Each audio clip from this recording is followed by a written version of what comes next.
Should be live. I'm gonna go at everyone.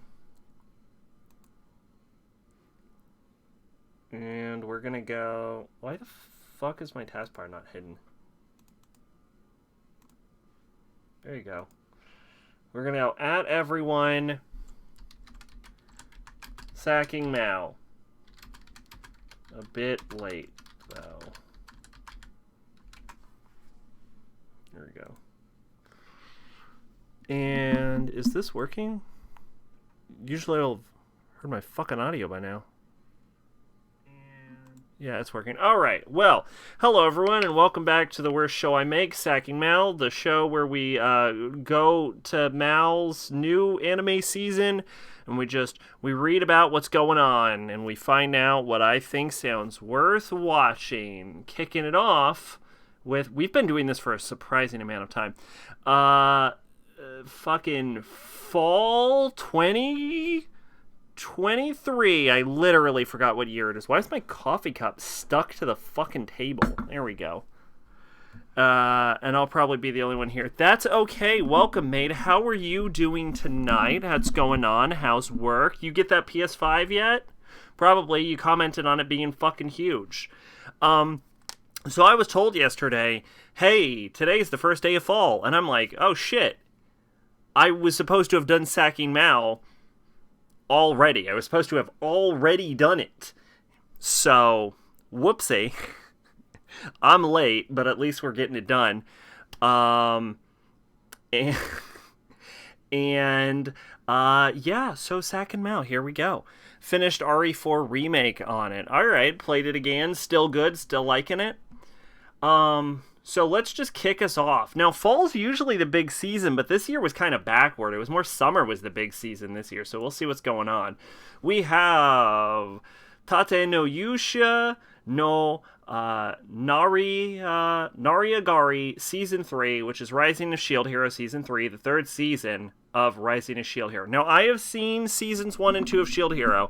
Season 1 was okay. Season 2 was dog shit, and if I'm being totally honest with you, Season 2 was actually kind of so bad that unless there's a new season of Isekai Quartet, I'm done with this show. I fucking can't. It is absolute garbage. Speaking of something that is absolute garbage, Goblin Slayer Season 2, which we waited a while for. Prequel Goblin Slayer Goblins came around. Did I watch this? When the fuck did this come out? I didn't even watch this. Goblin Slayer and his party head up to the snowy mountain in the north after receiving a quest from a sword maiden. A small village gets attacked and they encounter a mysterious chapel. Something about how these goblins acting are bothering Goblin Slayer. This came out in 2020. I missed this. What did I think of the original Goblin Slayer? Oh, I thought it was bad. Okay. Well then fuck it. We'll skip all of it. Alright, moving on. This is what MAL is for. Spy Family Season 2. I've heard great things about Spy Family, but unfortunately, it came out in, 2022, I think, which means I haven't actually seen it yet. Yeah, it was 2022, so I haven't gotten around to watching it yet, because I'm still in 2020. So I will probably watch this at some point. Expect me to probably have watched this, but currently I will leave it off the list just because I've started leaving off Season 2s and shit of stuff that I know I'm probably going to watch, just so my watch later list doesn't get too bogged down. So I'll probably watch that. I'm just not going to add it right now. What is this? Eminence and Shadow, isn't it? Yes. Kage no Jitsuryoko sha... Let me try that again. Jitsu Ryokusha ni Narita Kute. Take me a few times to say that backward, but that's the Eminence and Shadow Season 2. Work is fine, though. Yesterday I got back from my break. I don't know why, but I got, depressed for almost the rest of the day, and I don't know why. Depression doesn't need a reason. Could be anything, though. Could be hormones, lack of sunlight. Could be just a seasonal thing. Could just be the general malaise of working a job. Could be no reason. Heard Onimusha is getting an anime. I heard that. I played the games as a kid. I liked them. but I don't remember anything about them other than demons and sword. So, fucking who knows. Everything has been going according to plan, but the hour of awakening draws near. Hold on. It'd be Kage... No, it would be Kageno. Yeah, it would be Kageno. Sid, Kageno, and Shadow Garden investigate the lawless city, a cesspool where the red moon hangs low in the sky and 3 powerful monarchs rule the streets. The true draw for Sid, however, is one who can finally draw Blood, the Blood Queen, a vampire who has slumbered in her coffin for eons. Her awakening approaches, and Sid finally face a day of reckoning. And Sid could finally face a day of reckoning. I hear The Eminence and Shadow is so fucking stupid, it's amazing, and so I will probably watch this, but I haven't watched season 1 yet, so I'll come back to this, but you'll probably see a review on this at some point. Yeah, it was also a 2022 show, so I'm gonna watch it, but Onimusha was originally a Resident Evil spinoff called Biohazard Samurai. That's terrible. But then Capcom decided that feudal Japan Resident Evil is stupid, and it is, and Onimusha became a thing. Yeah, I'm kind of glad they realized that before it was too late. Dr. Stone, New World Part 2. Dr. Stone Season 1 was okay. I know Season 2 came out at some point, and I haven't watched Season 2 yet. And so if Season 2 grabs me... Fuck, there are a lot of Doctors. There's more Dr. Stone than I thought. If Season 2 keeps my attention, maybe someday we'll get to the end. But I remember the biggest issue I had with Dr. Stone is, like, the main antagonist they introduced. Tsukasa is just... He's terrible. He's, like, the show would be better without him. Another fun fact, Onimusha was originally a PS1 game, and it was completed, but Capcom made them start from scratch and make a PS2 because the PS2 was coming out. That's... Honestly, from what I remember, Onimusha would play better on a PS2 anyway. We have something that I've apparently decided to watch already, which is So No Frieren. I said that last one wrong, but I forget how to make an E sound, so it's fine. It's no big deal. Freyren's Beyond Journey's End. Oh, I remember this. This is about the elf girl who, like, they save the world, but then, like, she keeps living, so she sees all of her party members die, isn't it?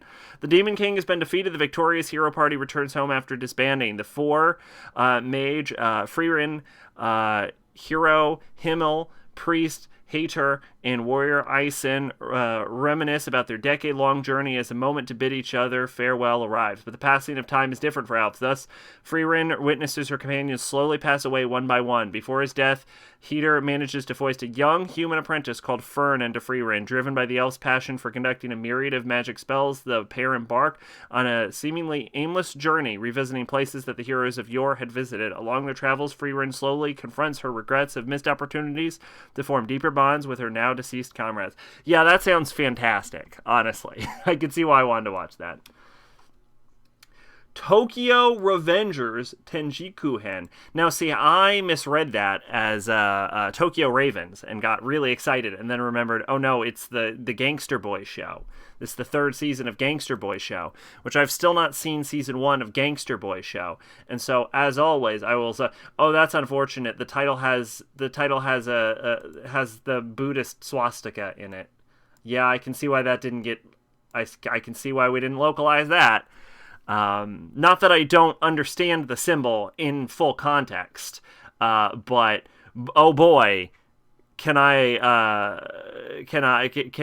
see why that wasn't why that wasn't the localized title of it. Christmas Showdown. Yeah, honestly, this show seems like I know it's like a Shonen Jump series or something, I think, but like. Like, the marketing of this, of fucking Tokyo Revengers, is, like, exactly the marketing you would use if you were trying to appeal to women. Yeah, Shonen Magazine Weekly. Like, this is the exact marketing you would, Gangster Boy show with occasional gangster girl. I haven't seen it. It's 2021. I'll get to it eventually. But, like... I'm always baffled by the way because, like, that is That is that is how you would appeal. That right there is how you would appeal to women right there. All right. You get a bunch of like cute boys like standing in front. Like this is we're going to come to like a fucking Bang Dream poster in the future. Right. We're going to come to a fucking Bang Dream poster and you're going to see the fact that they like, for like anime targeted towards women with like a whole cute boy cast, they use the same fucking framing. Like it is the thing about Tokyo Revengers is it's like the way they frame this is always has always got me. It's like, okay, like it kind of strikes me as like Tokyo Revengers is for like closeted gay boys, which is like nothing wrong with that, but that's the vibes I kind of get from it.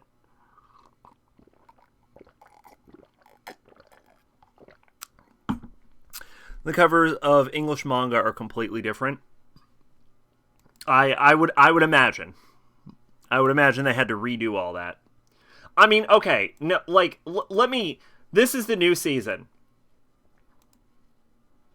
right? This is the poster for the new season. These two look like they're about to fuck each other. All right, I'm just putting it out there. I'm just saying that all of these Tokyo Revengers covers for the animes are vaguely homoerotic, okay? That's what I'm saying, all right? I don't know. I haven't seen the show, but I'm just saying, like, this is the same kind of framing they use for, like, K also. Anyway.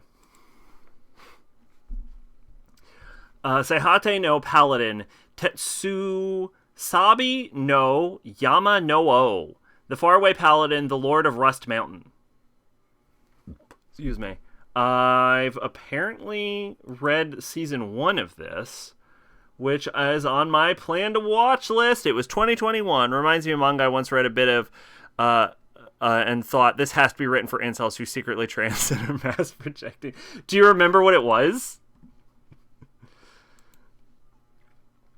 Let's see what we got here. It's got a cute cover. The cover is winning me over. This is Keikinzumi na Kimi to Keikin Zero na Ore ga Otsukiai Suru Hanashi.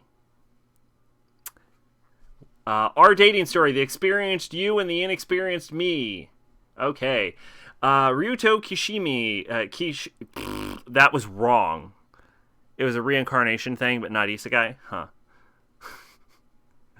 Ryoto Kashima, there we go, is a gloomy high schooler, of course he is. As part of a punish game, he was forced to confess to Runa Shirakawa, a girl from the top school cast who was admired by everyone. They ended up going out for an unexpected reason of, I'm free now, so. But Ryuta ends up following and eavesdropping on Runa, being confessed by a handsome Saka club member, and Runa bringing Ryuto, whom she had just begun dating, to her own room as a matter of course. They have different friends and ways to have fun, and they're different in almost every way. Nonetheless, they begin to relate with each other after being surprised by their differences every day and accepting them. This could be interesting. I assume it's based on a light novel with its long fucking title.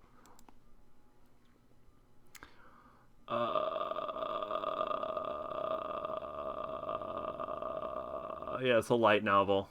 How is it? Light novels with ridiculous... This still holds the record for the longest fucking light novel title I've ever seen. Yeah, we didn't got nothing on it. I don't know. Fuck it. You know what? I like romances. All right? Maybe it's dog shit. Who knows? Maybe it's Maybelline. Anyway, yeah, sorry I haven't streamed the past few days. I have been so fucking tired that I'm, like, passing out at my desk. All right? I am just, like, I have been dead. I, like, have been scavenging what little energy I could fucking bring.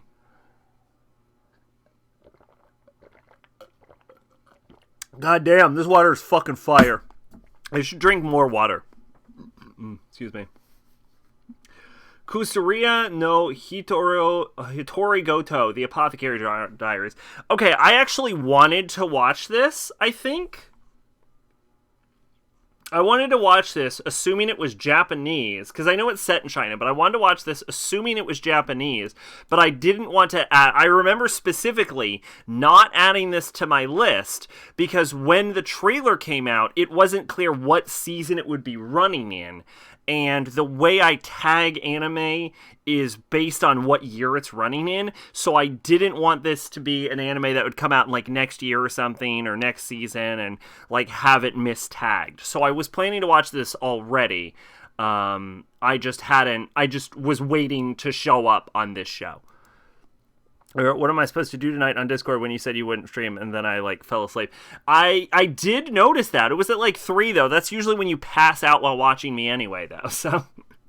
So I'm glad you figured it out. This is by OLM, which we've actually talked about in the context of what the hell did you do? Oh, you did a lot.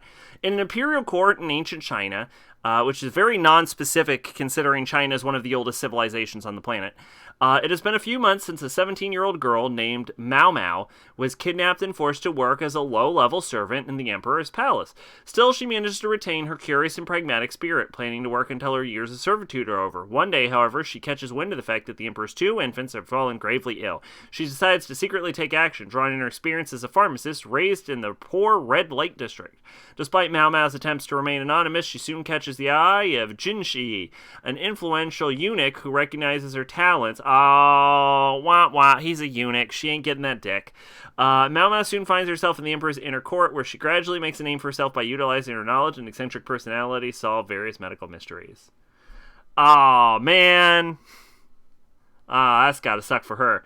No, honestly, it could be fun, though. I'm gonna give it a shot. It looked good from the trailer. Undead on Luck.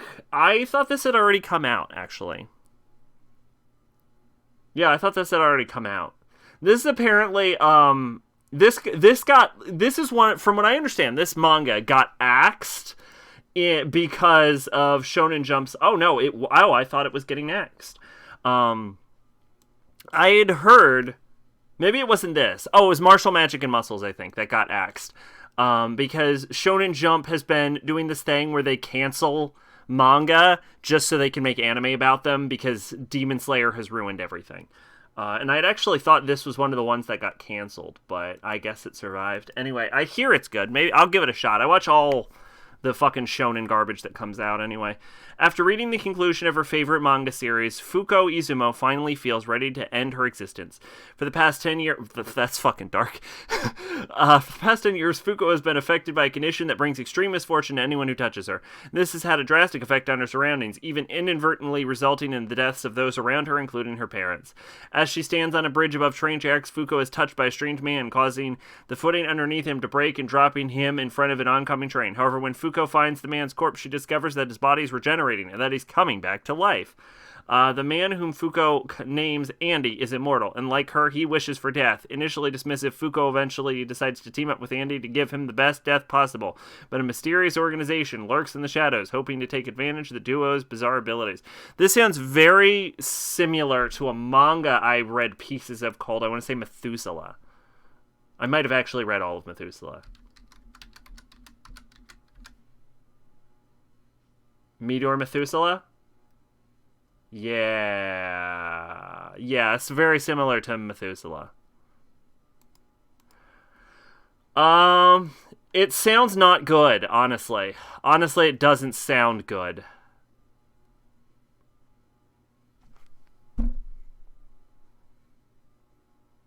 You know, honestly, I'm not feeling the plot. But I watch all of the Shonen Jump crap that comes out, right? So, like, part of me is like, should I give it a shot? Or should I wait for people to, like, mention if it's good or not? The anime is just one Deadpool book I read where him constantly trying to kill himself because he's in love with the Grim Reaper.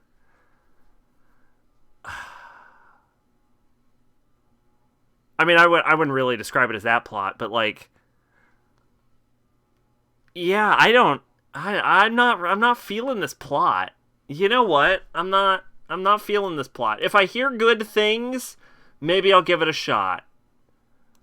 Maybe I'll give it a shot if I hear good things, but, like, No, I'm not feeling it. I'm just not feeling it. All right, moving on. This is Kanjo Mo Kanjo Season 2. I don't know what the fuck this is. This is apparently the second season of something that I've already talked about. Girlfriend. This came out in 2021 and apparently didn't grab my attention in 2021. Which is actually surprising because it's a comedy romance harem school.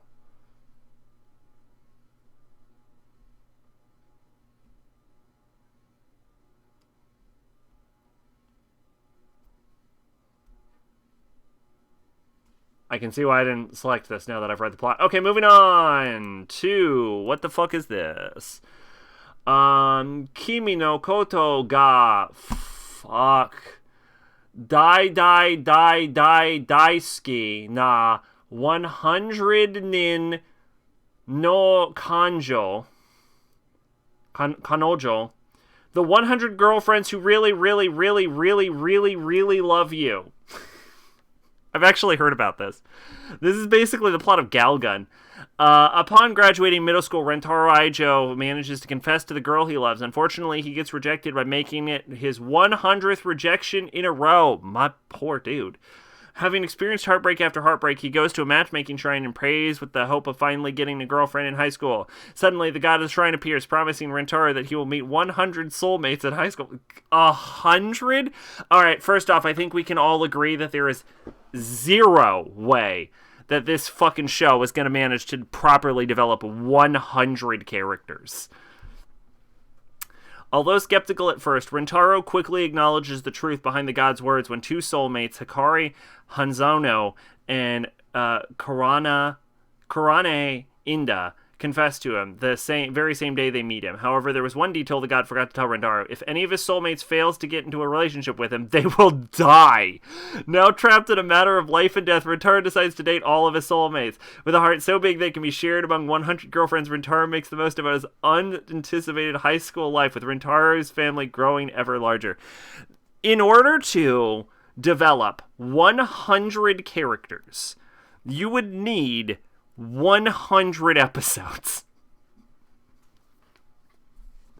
I think they overshot it with 100.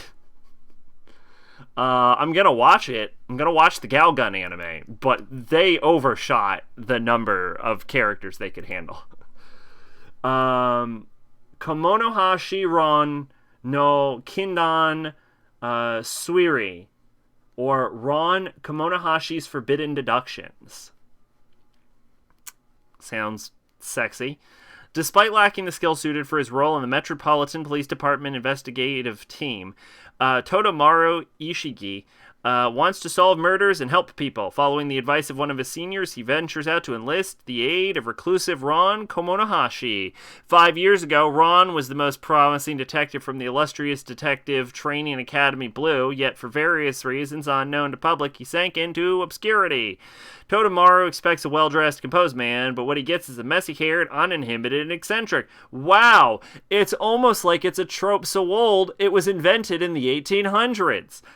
After years in solitude, Ron barely resembles his former self, and he refuses to even hear out the detective. However, as quickly as Ron rebuffs, he flips on a dime and dives headfirst into a current serial murder. Then he pulls out his corncob pipe and starts doing opium. The true reason Ron withdrew from the detective world was not from a lack of desire, but rather from something out of his control. And Todomaru, his horrible opium addiction. And Todomaru might be the key for his return to his former calling. Together, the wide-eyed officer and deranged detective tackle each mystery that comes their way.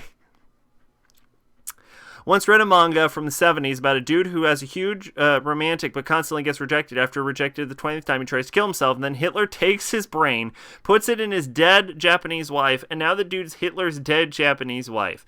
What happens next to no clue, because there were only 2 translated chapters. I'm not kidding, it's literally Hitler. He even has a buttoned-up pattern swastika shirt. The 70s were wild. That is kind of crazy. First off, can we talk about Amamiya here? Because, goddamn... Look, I'm saying is, her transition was very successful. Anyway, moving on.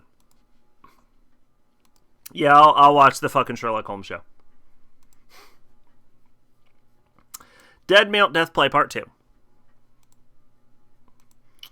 Fucking okay. Oh, okay. I already read this. I don't remember what it was about, but it caught my attention the first time.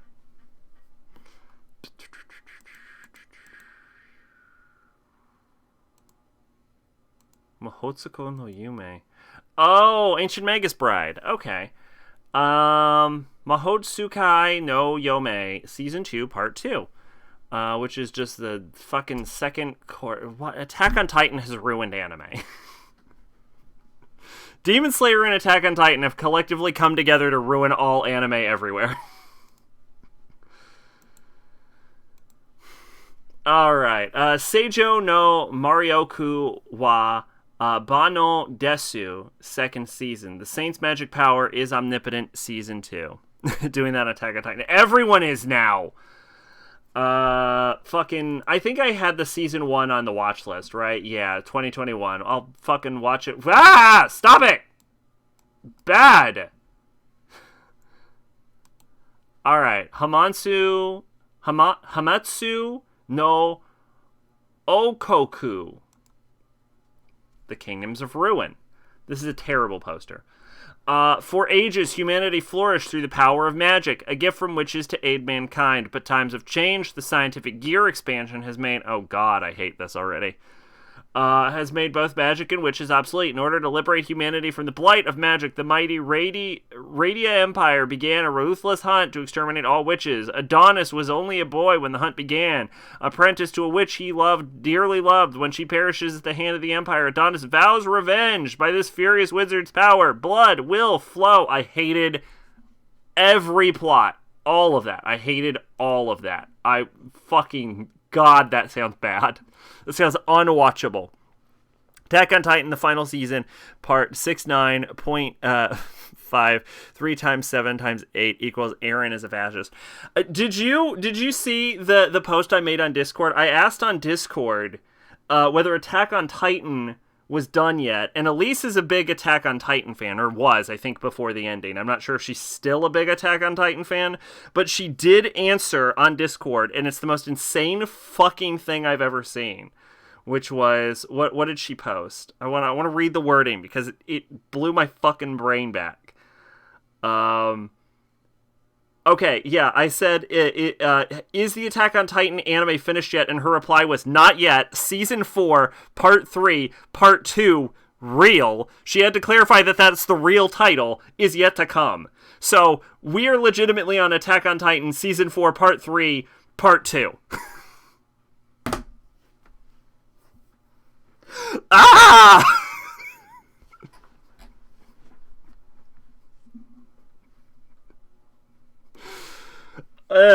Anyway, Seiken Gakuen no Maken Tsukai. Part 3, Part 2, Part 1. Some fucking Homestuck shit at this point. The Demon Swordmaster of Excalibur Academy. This is just the title of a fucking different goddamn anime, but they moved the fucking title around. This is just the what was it? The Master of the fucking Demon Sword Academy or some shit.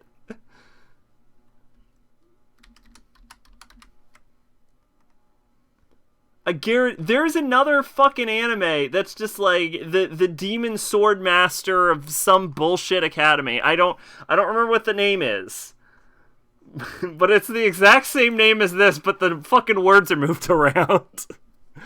They should get Tetsuya Nomura to title their shows. He'll add math and shit. I'm fine with that. That's almost better than Season 4, Part 3, Part 2. I would almost prefer a fucking repeating decibel, like fucking Yoko Taro. Anyway, battles for ancient kingdoms are nothing compared to the battles of the classroom. Awakening from magical stasis after 1,000 years, because, of course, the Dark Lord Leonis suddenly finds himself in the body of a 10-year-old boy. This is just the plot of the fucking Misfit of Demon King Academy. He quickly meets Rosalia, a girl confronting the Void's creatures that have nearly exterminated humanity. Determined to uncover the mysteries of the strange new era, Leonis enrolls in Excalibur Academy, a school that trains students to fight back against enigmatic monsters. Could the Voids have some kind of connection to Leonis' past? This sounds fucking stupid and derivative. Alright, what do we got here? Nanatsu no Taizai, Moko Shiroku no Yonkishi. The Seven Deadly Sins, Four Nights of the Apocalypse. This is Four Nights. Yeah, this is Four Nights of the Apocalypse. So this is the spinoff, actually. This is just Four Nights of the Apocalypse, but they wanted to make sure that they had the Seven Deadly Sins in the title, so you know it's a sequel series. Was that one animated about the king who gets reborn as like a noble girl, and all he wants to do is fight shit? I don't know. I don't know, actually. Demon King who gets reborn as a noble girl? It sounds vaguely familiar.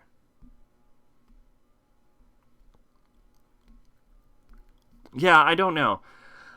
Percival has always lived with his grandfather on God's finger, a remote haven that sits high above the clouds, and although he loves the simple life, he secretly, it could be many yeah, that's another problem. It could be anything. It could be everything. He secretly longs for venture, but Percival's life has changed forever when an intruder who shares a shocking connection with him tears away everything he's ever known. With nothing left to do but chase down the one who took everything from him, Percival sets out on his own. During his journey, the sheltered boy discovers that there are a lot of things he doesn't know about his normal life. Luckily, he meets friends along the way who can help him get by, but how will they react when they find out about Percival's destiny and how it's connected to the end of the world? Keep ripping each other off. Alright, so here's the deal. Seven Deadly Sins was excellent in the first season, and exclusively the first season. The first season was fantastic, because the first season is basically the idea of an epic level D&D campaign where, like, the heroes are retired, and then for whatever reason, they're like, you know what? Fuck it, let's get back in the game for one last adventure. And they're like, it's made by the fact that they're just clearly epic level D&D characters. And then season 2, they bring in the demons, and instead of, like, the main characters being epic level heroes that just beast mode through everyone, the second the demons are introduced, it goes to fucking shit. Because then they need to reduce the power levels of every character. Like, seriously, the characters are stronger in season 1 than in season 2. I know they say they're stronger, but they're fucking lying to you. So they fucking bring down the power levels. It's no longer about an epic level D&D campaign. It's about just some fucking assholes fighting demons, and then it just becomes a generic fantasy show, and it just gets so fucking boring and uninteresting and generic. Just generic, boring fucking action show. It's fucking terrible. Season 1 is delightful. Everything past season 1 is fucking hot garbage.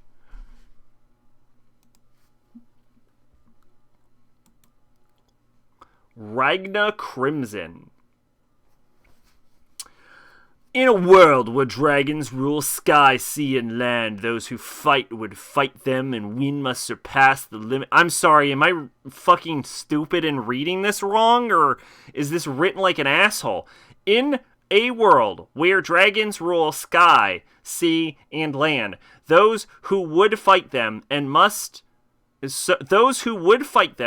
win must surpass the limits of normal human strength. Set on victory at any cost, Dragon Hunter Ragna joins forces with the mysterious Crimson. Crimson's motivations may be obscure, but their goal is the same: to destroy the Dragon Monarchs. Source is Square Enix. Alright, so it's written a little weird, but there's really only one grammatical error. Ragna Crimson reminds me of the main, like, isn't there a fucking character? Isn't like fucking Guilty Gear or Blaze Blue or something with a character with that name? Yo, she could get it. Is all I'ma say. But no, it sounds terrible. You found it? What is it? I can't wait for the reveal that I fucking read it.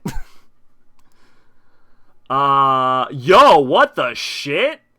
I've never seen that before. Hikikomori Kyuketsuki no Monmon. The Vexations of a Shut-In Vampire Princess. I found it on the premise, reborn to master the blade from hero to zero, from hero king to extraordinary squire. Oh, I think I have that on my watch list, don't I?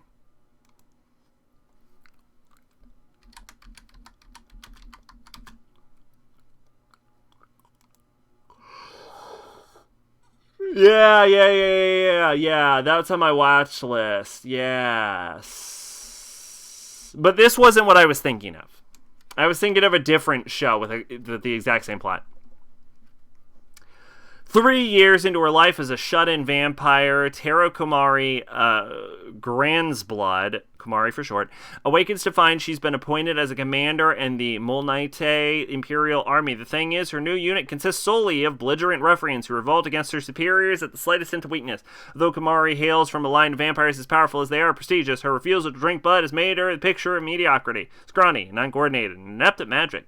With the odds stacked against her, will the help of her trusty and slightly infatuated maid Vil be enough for this recluse to blunder her way to success, or will Komari rue the day she ever left the safety of her room? So, this had me at the concept of shut-in vampire, and continued to win me over when it was revealed that this is actually a military drama.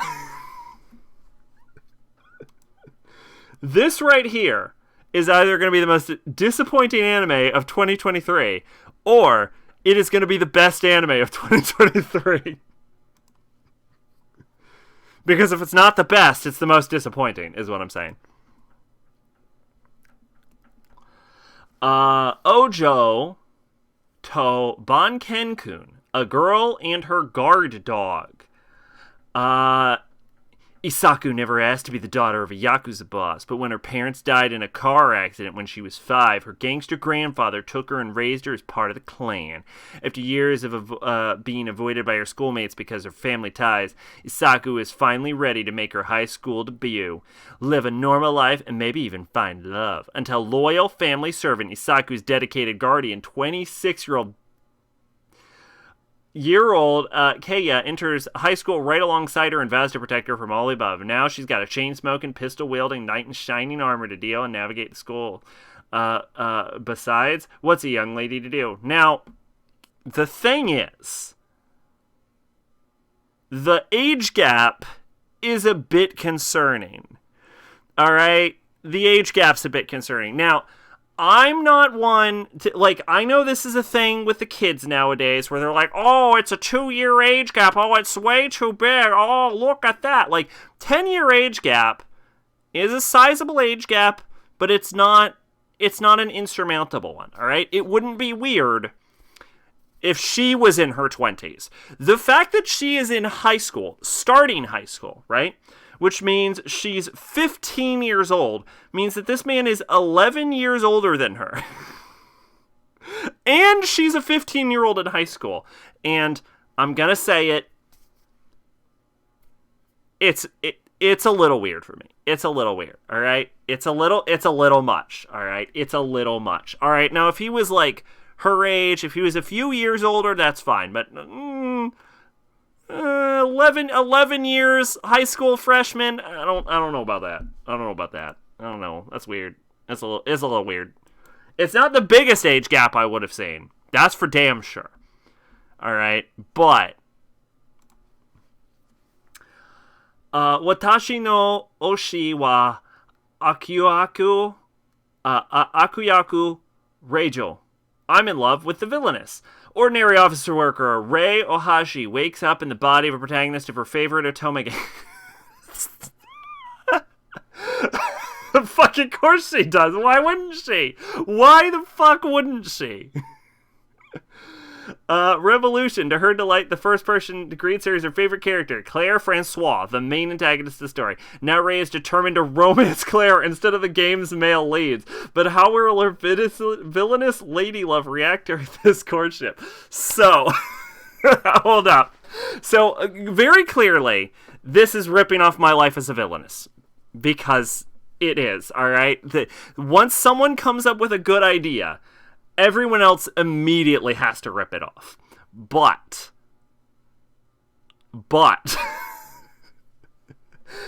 I do like the twist where instead of being the villainess, she is the main character. And instead of reliving the game, she's like, now hold up. I'm gonna fuck the bad guy. And I mean, I'm in, obviously.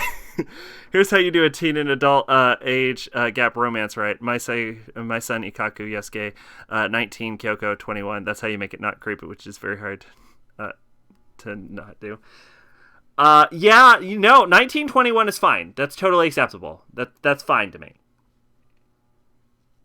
15 to 26, on the other hand, is a little much. I mean, if it was like 25 to 36, that's fine. 15 to 26, there's a lot of things that happen to you in between those two time periods. Shangri-La Frontier, Kusoge Hunter, Kamige, Ni Idoman Tosu, or Shangri-La Frontier. Second year high school student Rakuro Hizutome is interested in one thing only: finding shitty games and beating the crap out of them. His gaming skills are second to none, and no game is too bad for him to enjoy. Dog, get a better hobby. So when he's introduced to the VR game Shangri-La Frontier, he does what he does best, min-maxes and skips the prologue to jump straight into the action. But can even a expert gamer like Rukaru discover all the secrets that Shangri-La Frontier hides? It sounds like there might be more to this. It sounds like there could be more to this.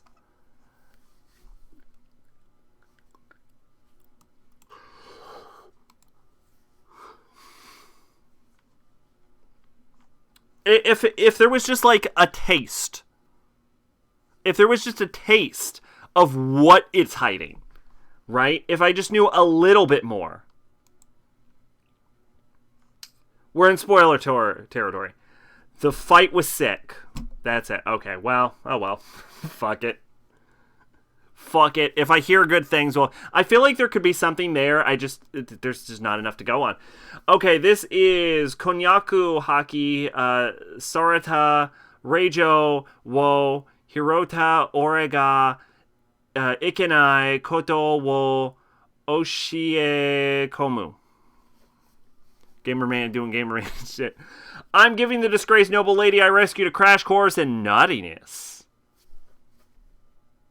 Okay. All right, go on.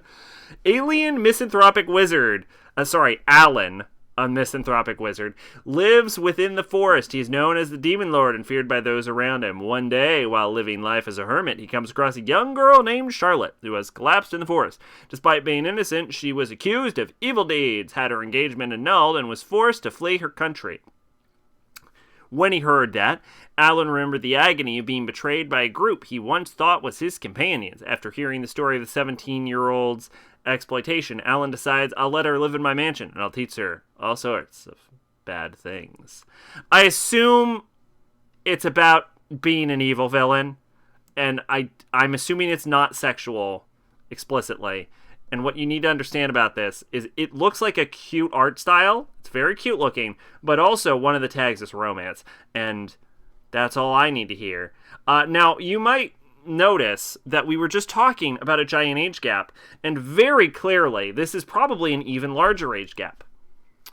Fuck you, I'm a hypocrite. Moving on.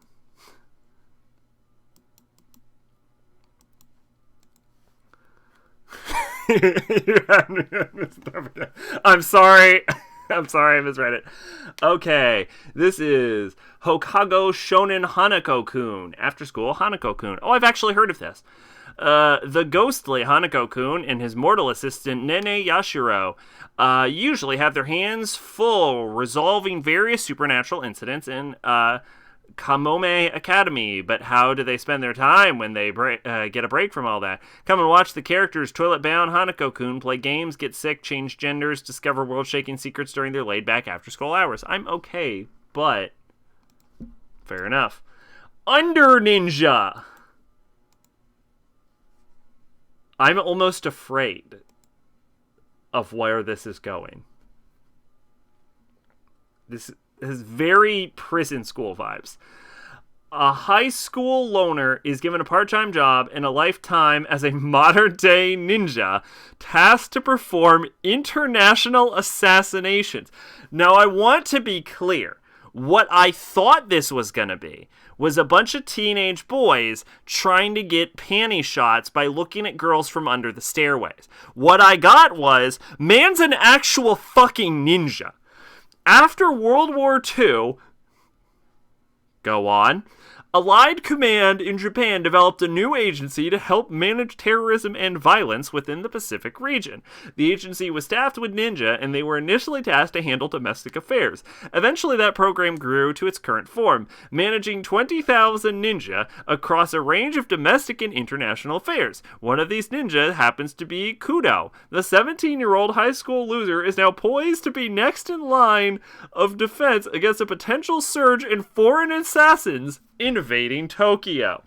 Now, here's what you need to understand about this. Is I was so taken back by the plot that I'm not sure if this actually sounds watchable. Or if I'm just so taken back by the plot that my brain has convinced me it's watchable. This is from the same as I Am a Hero. Oh, okay.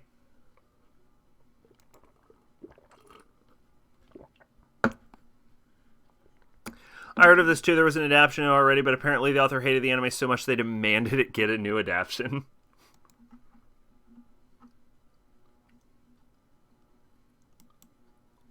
I hear this is actually really good. I'm a Hero.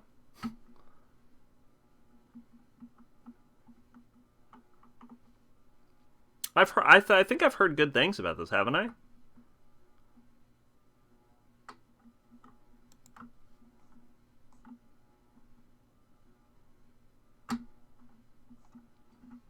Fuck it, you know?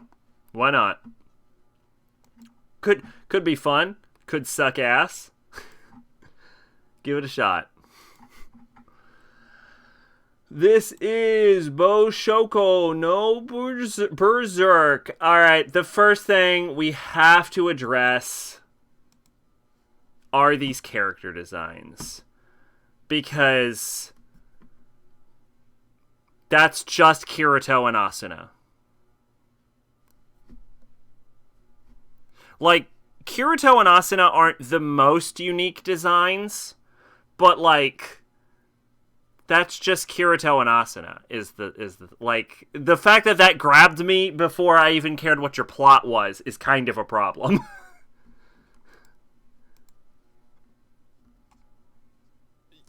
It's just Kirito and Asuna. Oh, that's not a good sign. Fate Graphite, oh jeez, that's the worst name, is one of the Forsaken, cursed with the skill gluttony. He is ever starving, never sated. Oh god. Until the day he kills a dying thief and devours the man's strength and his soul. The true hunger of Fate's gluttony has awakened, and if he can learn to control his power, he will at last be the master of his own destiny. Holy shit, dude. That sounds so fucking bad.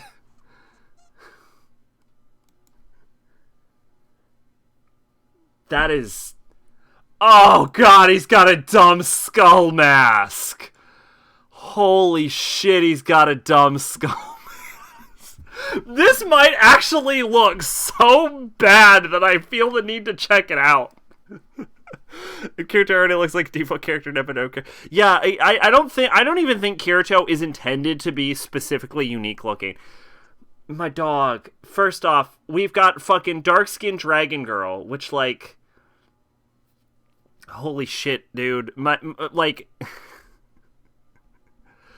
Fucking the monster in the background, the blue-haired girl looks kind of unique, but also kind of generic. That dude right there is almost indistinguishable from Death Gun. From like this like the designs on this illustration by Fame are just it's sword art. It's fucking sword art. Like, and when it's not sword art, it's something else I've seen. Like, these are some of the most generic character designs I've ever, like, I wouldn't even say, I don't want to say generic, all right? They're fine. They're kind of, they're nice. They are nice. What I will say, I don't want to say generic, derivative. Very derivative. Like inspiration on the sleeve, like, I can see where this came from. And like, look at that edge. Dog, look at this man. He's got a fucking all black skull mask. He's fucking named after a sin. He's gluttony. He's got the power of gluttony. Tell me, how does one get whatever was in that bun on your face like that? What is this? Okay, alright, what do we got here? I'm willing to let that slide. You did have me worried for a second there, Maid, though, because you can't post 18 plus pictures in chat. But you didn't. It was actually just a bun, so that's fine. But, yeah. Wow. The man's name's Fate Graphite, which... Why graphite? like why graphite of all things? Who is Fame? We're delving into this. I need to understand the concept of this. They've done shit I've never heard of.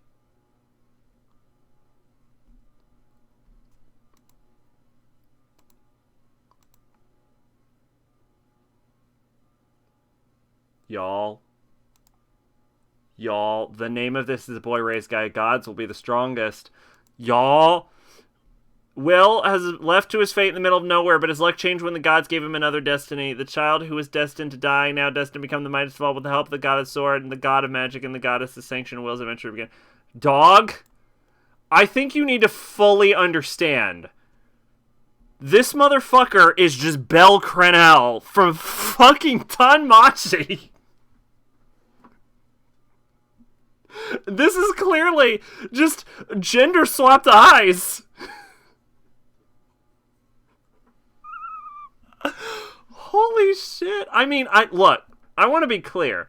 Fame is clearly a very good artist. And a very poor character designer.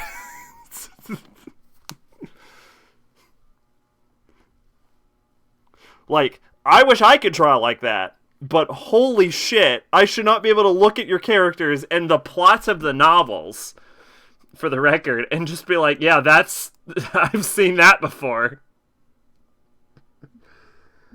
Wow.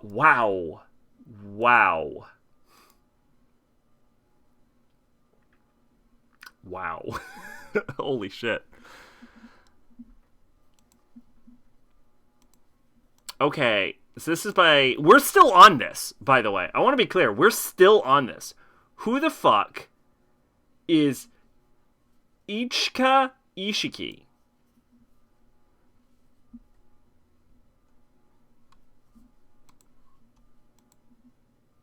They've made this. Alright, so the question is, for Berserk of Gluttony, the question is not, does this look like complete and utter dog shit? That's not up for debate. This looks like one of the worst animes I've ever seen. The question is, does this look so bad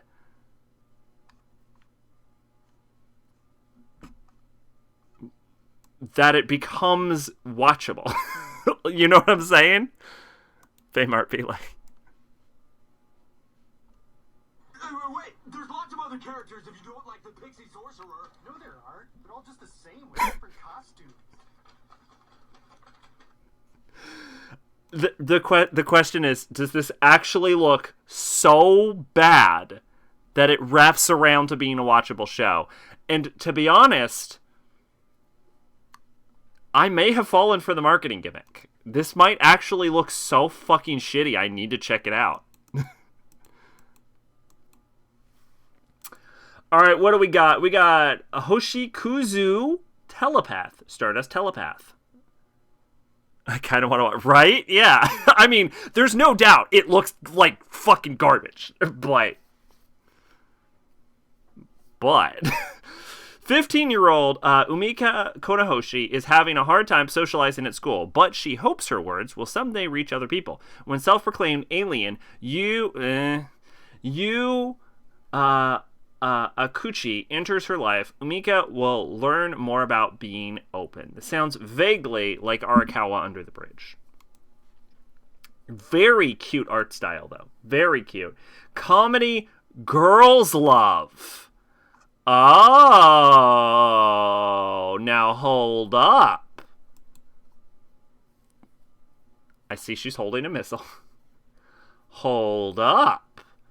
Oh, that's so much cuter. Oh, that's adorable. I kind of love the art style. They've created this. There's nothing to go on.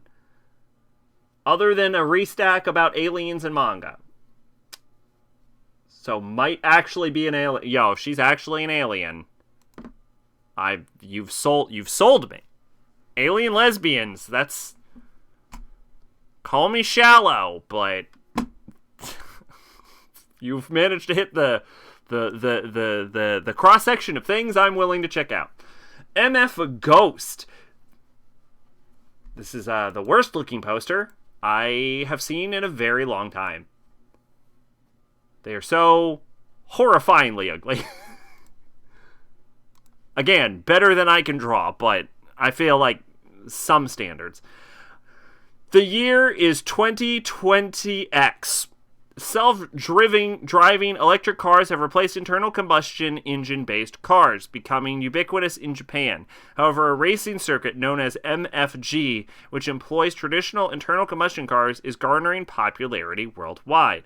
Kanata Livingston, a 19-year-old Japanese-British racer, comes to Japan after graduating from a top racing school in the United Kingdom to take part in MFG and find his missing father, Ken Katagiri. To be honest, the missing father thing is actually making me lose interest. I would be more interested if man just wanted to race. Kanata moves to the home of his late mother's friend, Mr. and Mrs. Sionji, and he enters the race under his father's surname, borrowing a Toyota 86 from Ogata, the couple's family friend. Despite the overwhelming disadvantages in specs, Kanata makes up for it in the top 15 while racing super-tier supercars. Demonstrate how. Demonstrating his phenomenal skills. Takumi Fujiwara, the legendary downhill and rally racer, turns out to be Kanada's trainer. MFG employees who are familiar with Fujiwara and former racers from the same generation begin to notice Kanada, and a new whirlwind is about to set off at MFG. This sounds so bad. It just sounds bad. It just doesn't. Unlike the other one that sounds so bad I needed to see it, that sounds so bad I don't need to see it. You ever see Flowers of Evil anime? That's still up there. Is some of the worst looking animation I've ever seen. The worst animation I've ever seen is from an anime called My Little Sister is an Osaka Mama. Now, what you need to understand is that the show is actually watchable, but fucking Christ is that, like, it's animated so poorly at certain points where I'm like, I could do that. I could do that. I'm that skilled of an animator.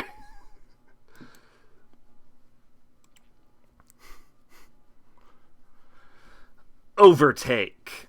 Freelance photographer Koyo Madoka is in the midst of a slump due to a certain reason. Just a certain one.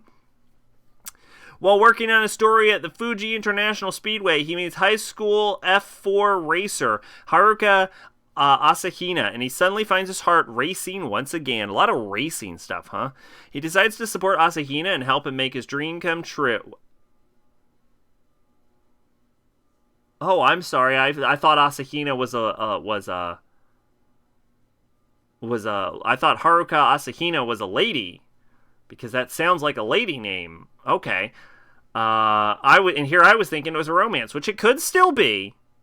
But and help him make his dream come true with a small team, Kamaki Motors. With this, the lives of Madoka and Asahina, who have completely different personalities and ages, intersect with each other. You know what it should be. Get together, guys.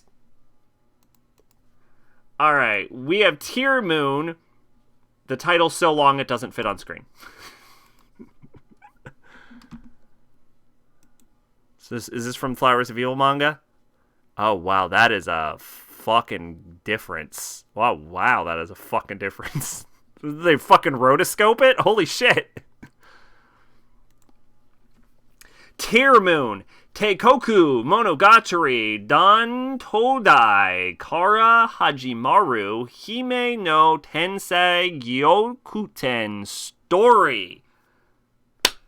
Why does the title in Japanese contain the English word story and the Japanese word monogatari? I'm sorry, what is the Japanese name of this fucking anime? Like, what is the full... Someone translate this into goddamn English for me. Because what the... Why does it have the word story and monogatari? What is the name of this?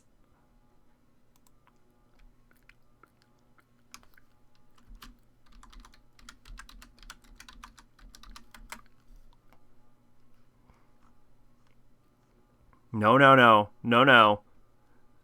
Someone's gonna translate. Someone's got to translate this.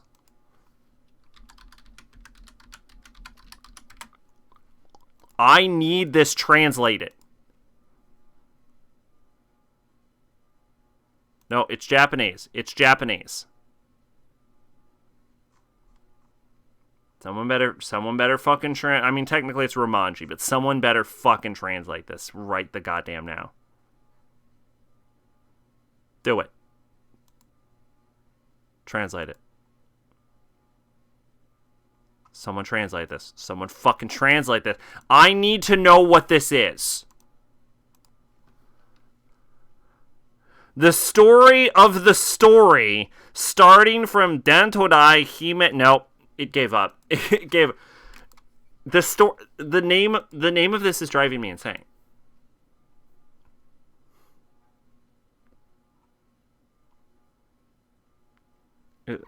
The story of the Tear Moon Empire, a reversal story of a princess's reincarnation that begins with the guillotine. Okay, thank you. You managed to find it. Yeah, I was like, someone better translate this fucking title. Or, in English,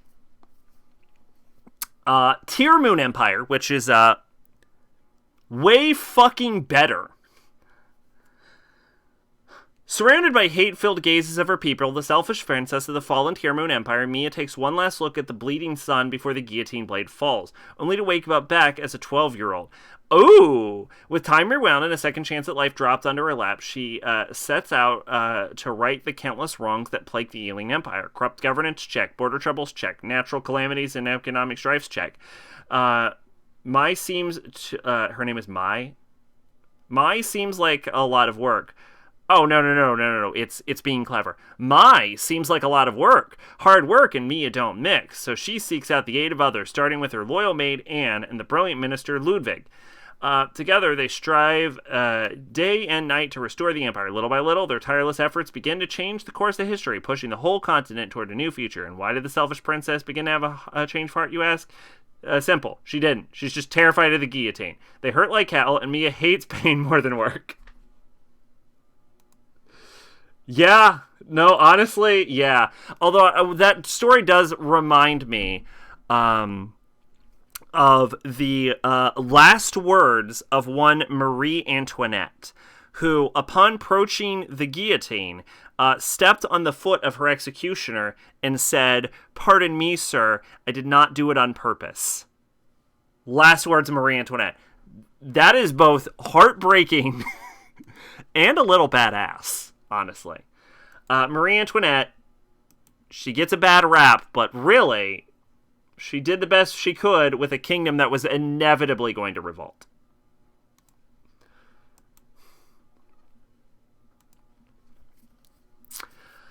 Bokensha ni Naritai to Miyako ni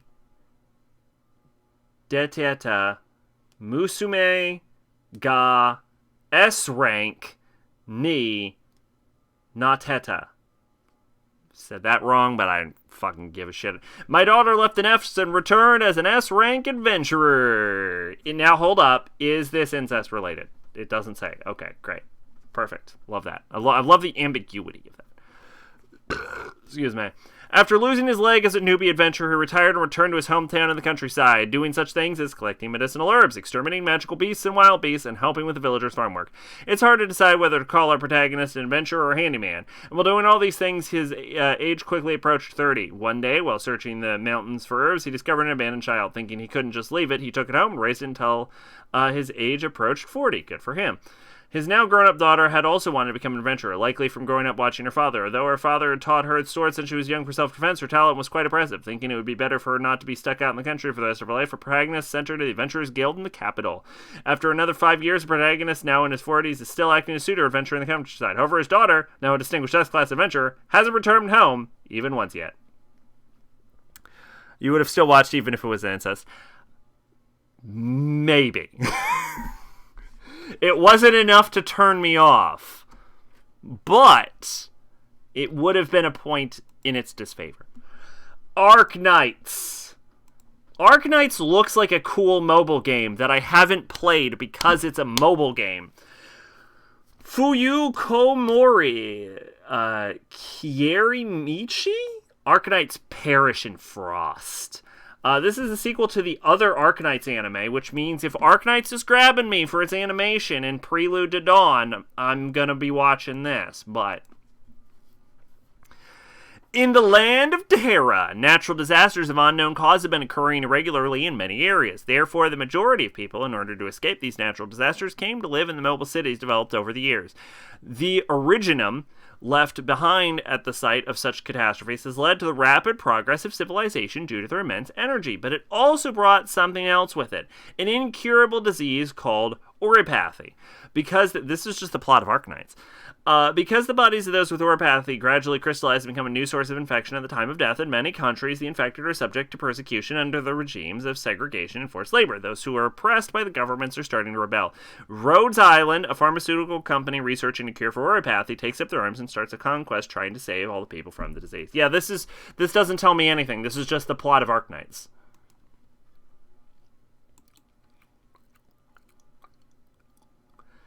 There's a lot of anime this fall, apparently. I bit off so much more than I go.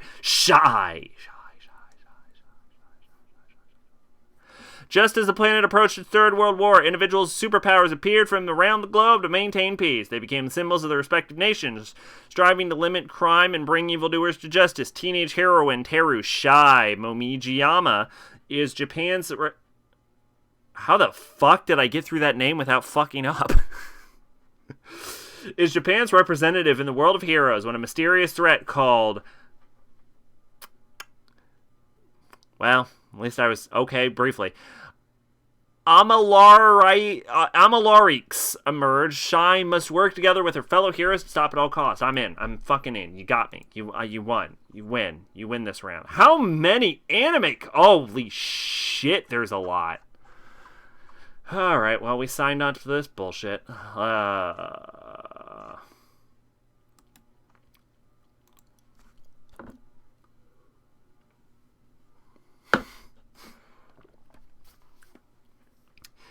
Kikanasha no Maho wa Tokubetsu desu. The Returner's magic should be special. The world is on the brink of destruction after a devastating 10-year war in the Shadow Labyrinth.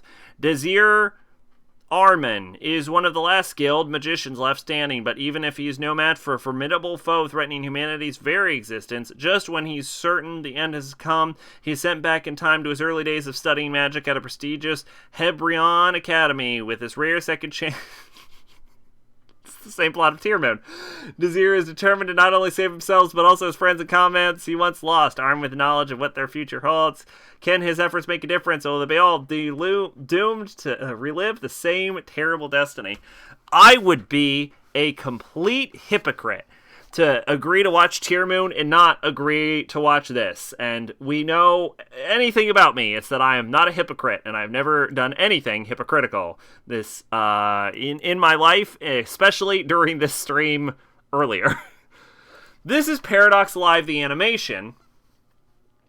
And you remember when I was talking about how Tokyo Revengers frames all of its fucking posters like you would for like a Boys Idol show targeted towards women? I mean, you see what I mean, though? Do you see? Are you seeing this? Look at this. This is exactly how Tokyo Revengers frames its fucking posters.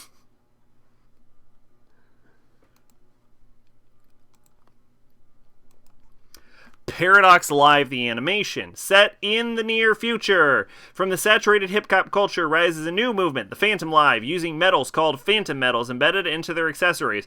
The rapper creates illusion phantoms that are linked to their emotions through the chemical reaction of metals with their DNA.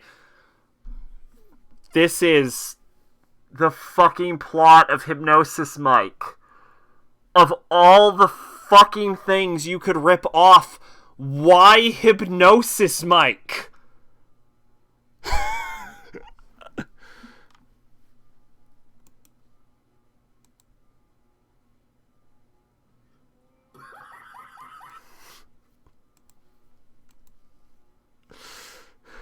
What the fuck? However, on the other side, there are those who suffer from phantom of trauma as a reaction after using phantom evers. Club Paradox is suddenly back as the stage of the mysterious Paradox Live battle 10 years after the club's disappearances. This is the plot of Hypnosis Mike. 4 units were invited to compete to win 10 billion yen worth of prize money and a right to challenge the legendary rapper unit called Buricon. These 4 groups, who are immensely popular with their respective genres, are Bay, the Cat's Whiskers, Cosmiz, and Akan Yatsura. Each individual and as a team have their own reasons on accepting the invitation. In order to prove that their music is number one, they participate in stage battles. The curtain is raised to this illusionary stage battle where light and darkness come together in a swirling frenzy. Who rips off Hypnosis Mike? Whoever came up with Hypnop Anime, give him a prize for the weirdest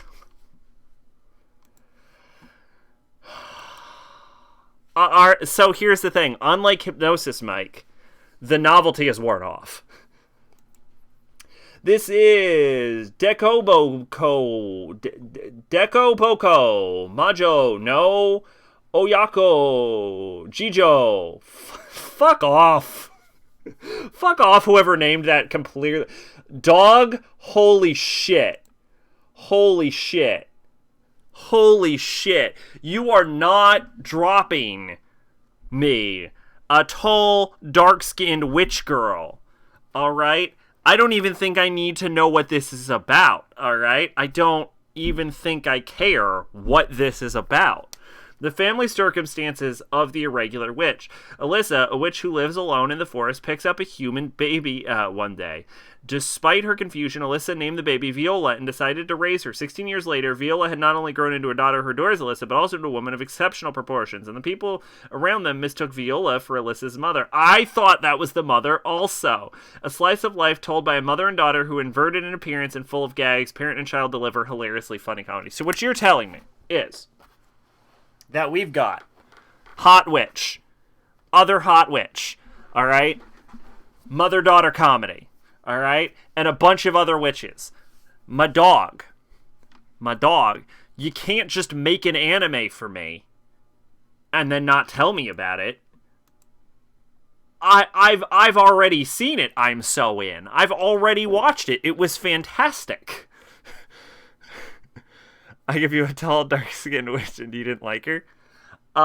Did you? I don't remember. This is Kamirabi, or Kamirabi, God app. This art style looks familiar. I wonder if this is the same artist who did the illustrations for Ultra Despair Girls.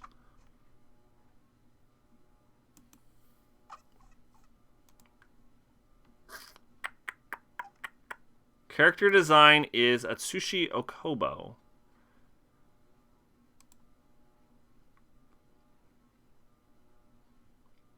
Fire Force and Soul Eater. Oh, that's not what I can see it now that I've said it.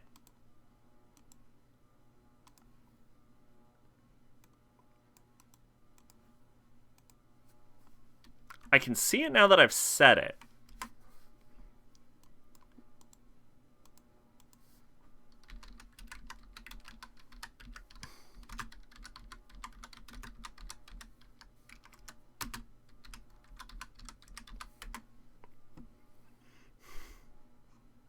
I want to know who did the art for Ultra Despair Girls.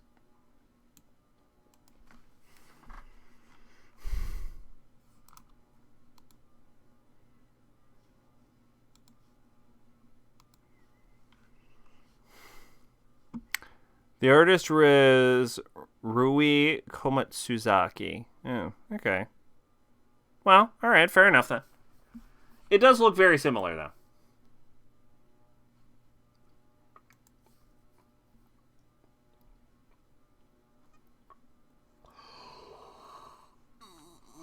Yeah, alright. Well, fair enough. How fucking cool would it have been if I was right, though? Goro, a first-year high school student at a private high school in Tokyo, has no hopes, no dreams, no ambitions. The world is indifferent to him, and he spends his boring, unchanging days with his best friend, Akitsu, while having a faint longing for Honoka, a classmate at the same school. One day, Goro receives a strange notification on his smartphone. You've been chosen. Please make a wish. Goro thought it was malicious spam, so he tweeted, I want to do something idle with my idol, Honoka. The next day, he's invited by Honoka to pull down his pants in a deserted arcade. Congratulations on the fulfillment of your great desire. Then a mysterious girl, Lol, suddenly appears. Confused by the series of events, Goro is told of a cruel fate. Goro was chosen by the Great Will to fulfill his wish, and in order to do so, he and the other Kami-sama god candidates would kill each other for the title of god until there was only one left. The first candidate to appear as a potential Kami-sama was, of course, Honoka, whom Goro had longed for. What choice did Goro make against Honoka, who attacked him mercilessly? This just ripped off Mirai Nikki. This is just a Mirai Nikki ripoff.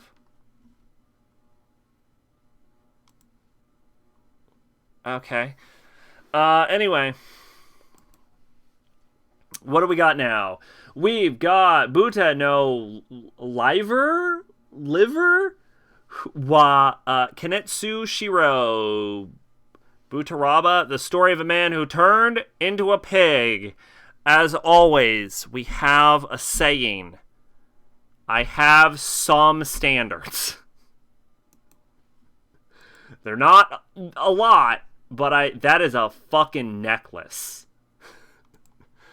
But I have some standards. An unappealing otaku awakens in the body of a pig after he passes out while eating raw... Oh, it is liver. Eating raw pig liver. Maybe don't do that then. The pig finds himself in the company of Jess, an innocent girl who can read people's minds. She accepts him despite his boorish thoughts, although she does plan to eat him. When Jess is in danger of succumbing to dark destiny, can Pig save her, using only his quick wits, wisdom, and refined sense of smell? I have standards. Some of them. I have at least a standard.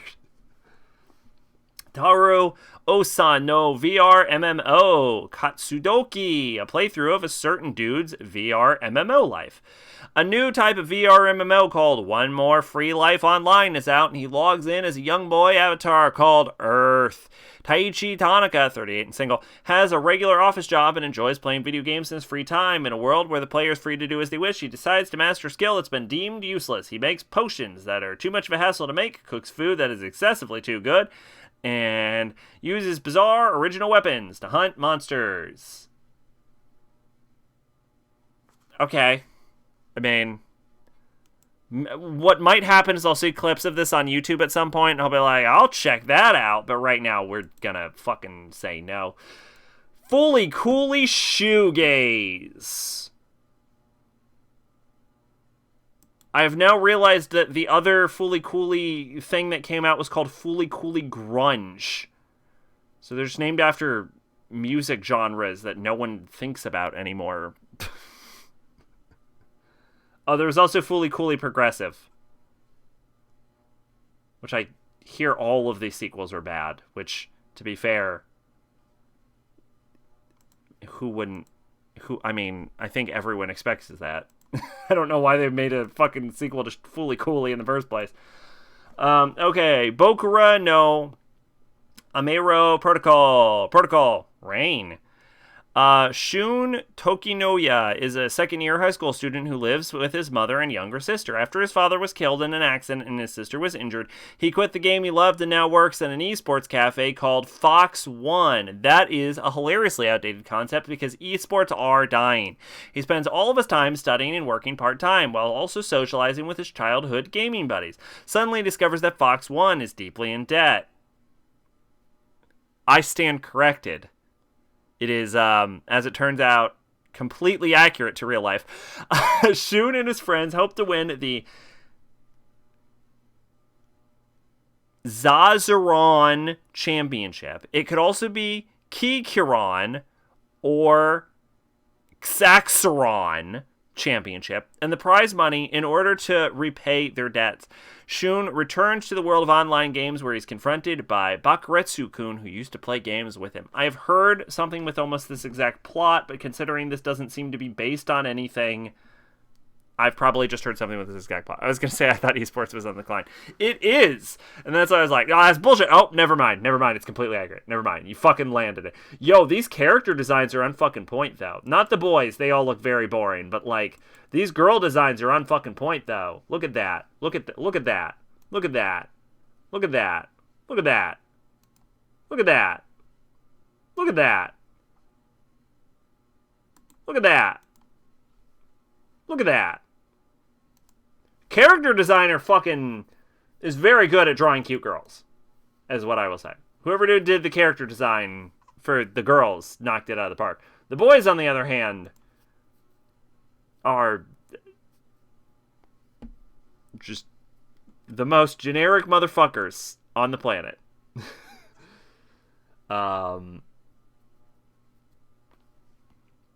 Something tells me that this is watchable.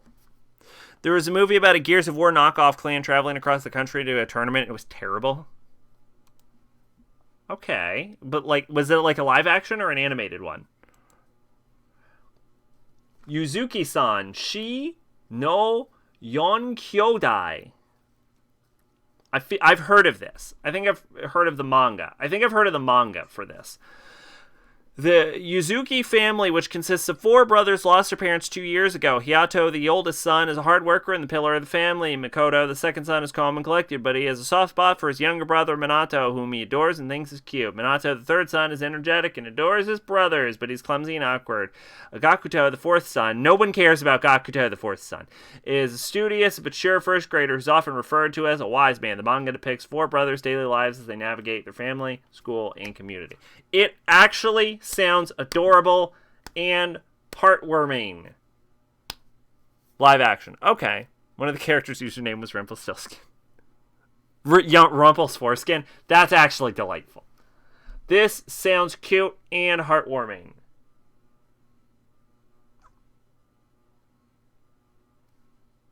I'm gonna check it out.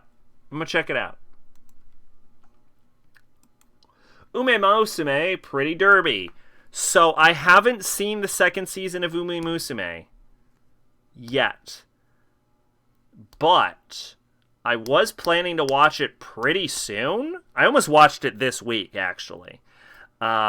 So there is that. But if there's a third season of Ume Musume, I almost feel like I should wait until the third season comes out. I don't know. Or maybe I should watch it early, and so when the third... actually, it's airing now. It's airing now is the thing. This is this season, so I should wait. I should wait until this is done airing. Anyway, yeah, I'll almost certainly watch this. I'll almost certainly watch it. We're just not adding it to the list. This is Migi to Dali, or Migi and Dolly. We've got the stork brought an angel into the lives of the childless middle-aged couple. His parents are kind, their house is luxurious, and the meals are delicious, but to continue to revel in this happiness, Satori must conceal a certain fact from his family.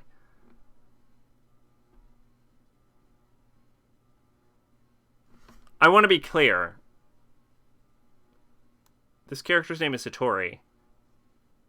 The main character's name are Dolly and Migi. And I want to be clear that there's no one named Hitori as part of the cast of the show. So, like, apparently the author is dead, by the way. So I guess rest in peace, Sano Nami. But, like, I don't know what this is about. I should definitely mute this audio. If any audio you have fucking linked me is going to get me in trouble, it's this one.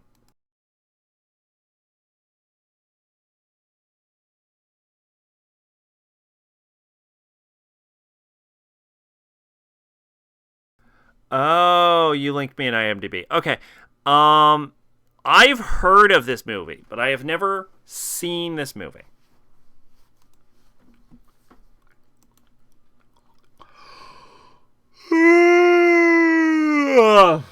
Alright, this is Megumi no Daigo Kyokoku no Orange. Excuse me. This is Firefighter Daigo Rescuer in Orange. This is the sequel to something? Did I already read about this? This is season 2? Daigo of the Fire Company.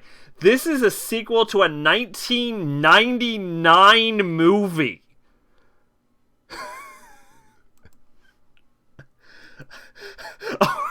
Holy shit. I'm sorry, Shaft, for making fun of you for taking so long on the Madoka Magica movie. As it turns out, you got that movie out very quickly. This is the story of 3 young fighter fighters destined to save Japan and grow in spirit. Taoke Daigo burns with remarkable talent and unparalleled determination. Onoda Shun struggles against the walls blocking his own path. Nakamura Yuki hopes to become one with few female members of the Special Rescue Corps known as Orange. When these 3 young fighter fighters who share the goal of becoming members of Orange come together, the story of how Japan will one day be saved begins, and what looms before them is a crisis that endangers the entire country.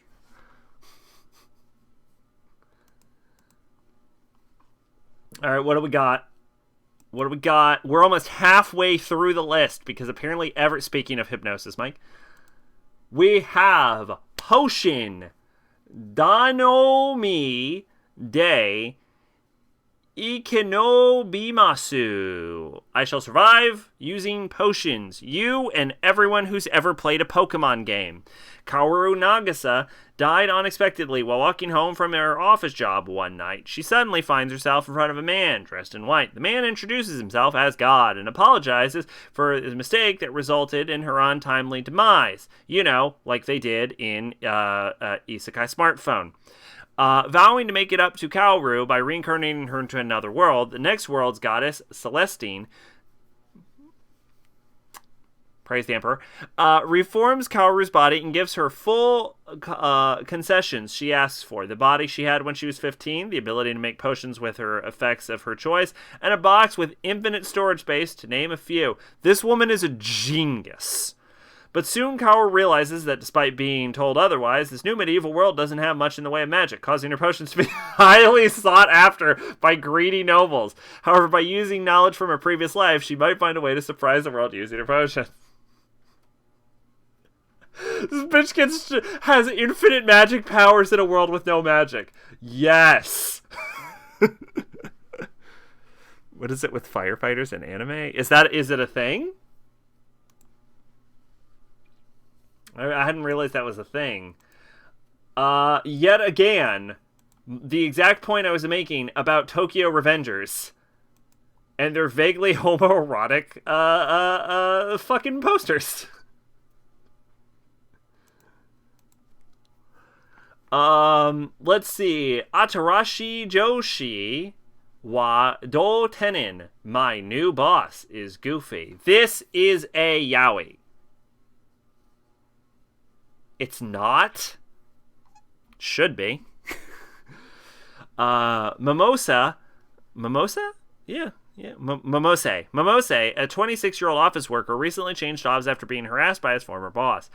Know how that is. He's concerned that his new boss will also use power of harassment to make his life miserable. Momose tries to hide his concern about facing a similar situation with his new boss. Shirasaki, to Momose's surprise, however, Shirasaki's inherent airheadedness immediately alleviates all of his concerns, giving him a new sense of relief. The Idolmaster Million Live. Idolmaster is one of those things where I would much rather play the game, but also the game hasn't been localized to English, so I quite literally cannot play the game. Mirai Kasuga, who wants to carry on a dream she is yet to... Which is weird that Idolmaster hasn't been localized, considering that, like, the West has shown that it is maybe not as willing, but still very willing to throw near infinite amounts of money into fucking mobile games. Shizuka Mogami, who yearns to be an idol, is shaken. Tsubasa Ibuki, who does not know what she can be serious about. A 765 production, new idols gather and everyone's dreams will be sought into brilliance at the theater. The long-awaited anime of the Idolmaster Million Live.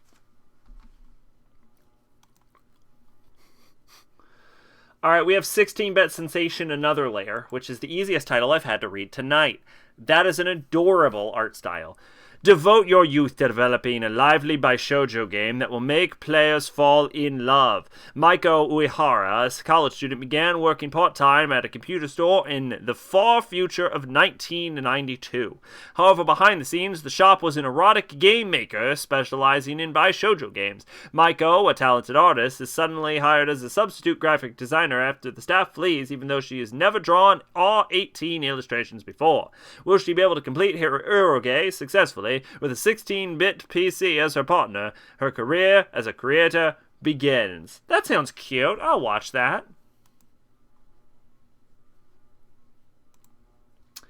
We got Captain Tsubasa Season 2 Junior Youth Hen, because Captain Tsubasa has been going on forever.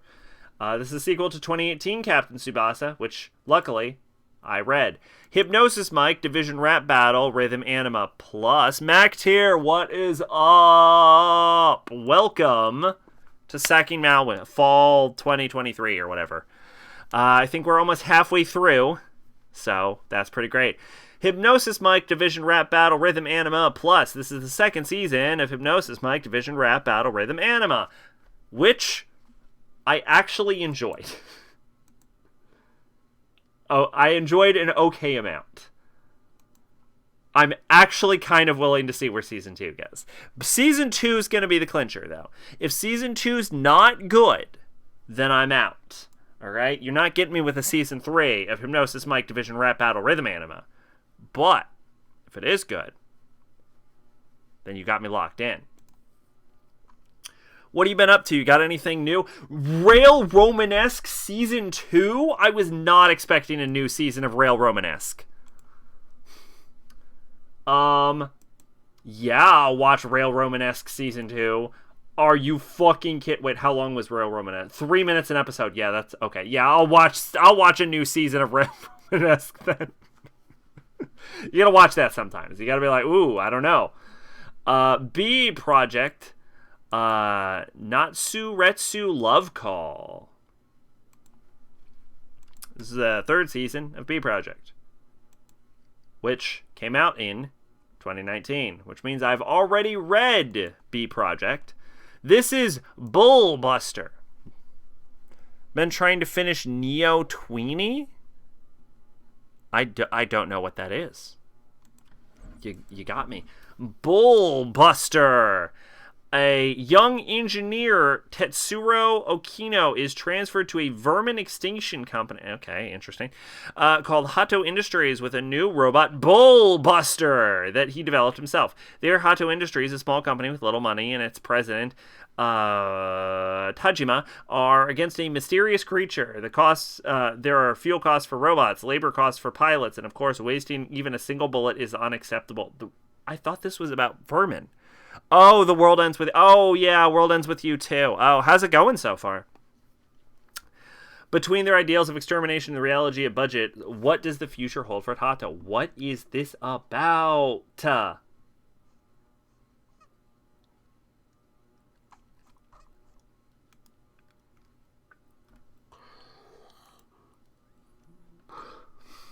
This is by Studio Nut, which is actually a better studio than, than you'd expect with a name like Nut.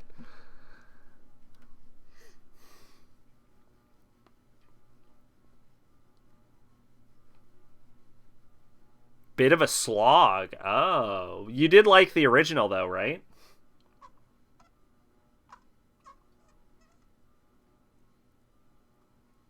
You know what?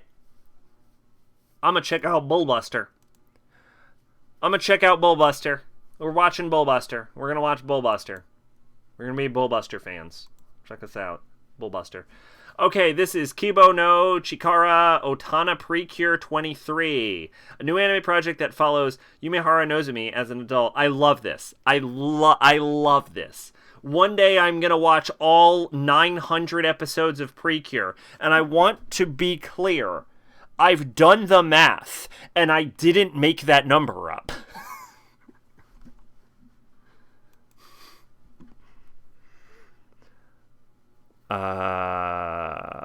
They can't get any work in November? Who can't? Exterminators? I've never played the original, just looked up some playthroughs. Oh, okay. I've known people who have played the original. It's never appealed to me. Dog Signal. A dog trainer's job is to bring dogs and people together. Miyu Sumura, as an indecisive man, meets Shinshiro Niwa, a miracle working dog trainer. While the dog is forced on him by his ex-girlfriend, the chance encounter will greatly change Miyu's life. Thus begins the story about the growth of a new dog trainer.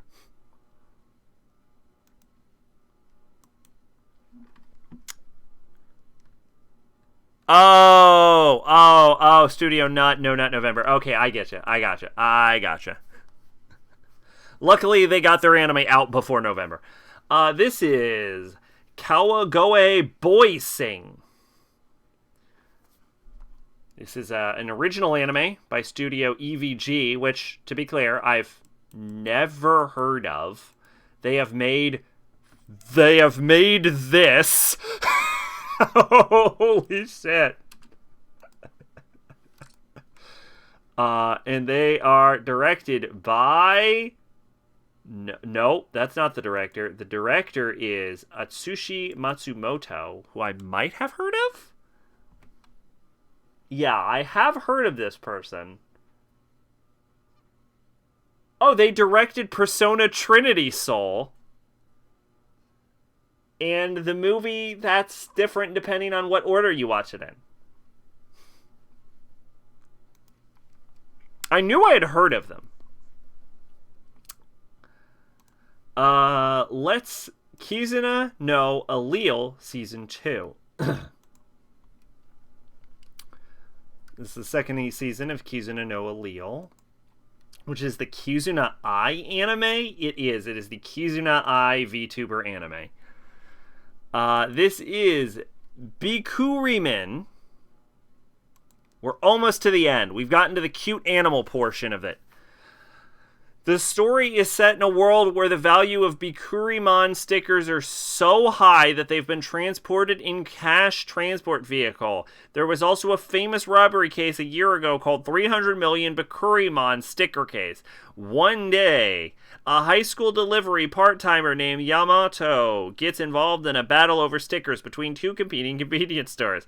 The Angel Mart, owned by the Phoenix store manager, is famous for its easy-to-use glitter stickers. The Devil store across the street tries to attract Bikurimon fans to their store. Former comrades are divided into allies and foes, and the battle of destiny begins. Let me tell you right now that this is either complete dog shit or a hidden gem that no one but me will be watching. And I am willing to take that fucking risk.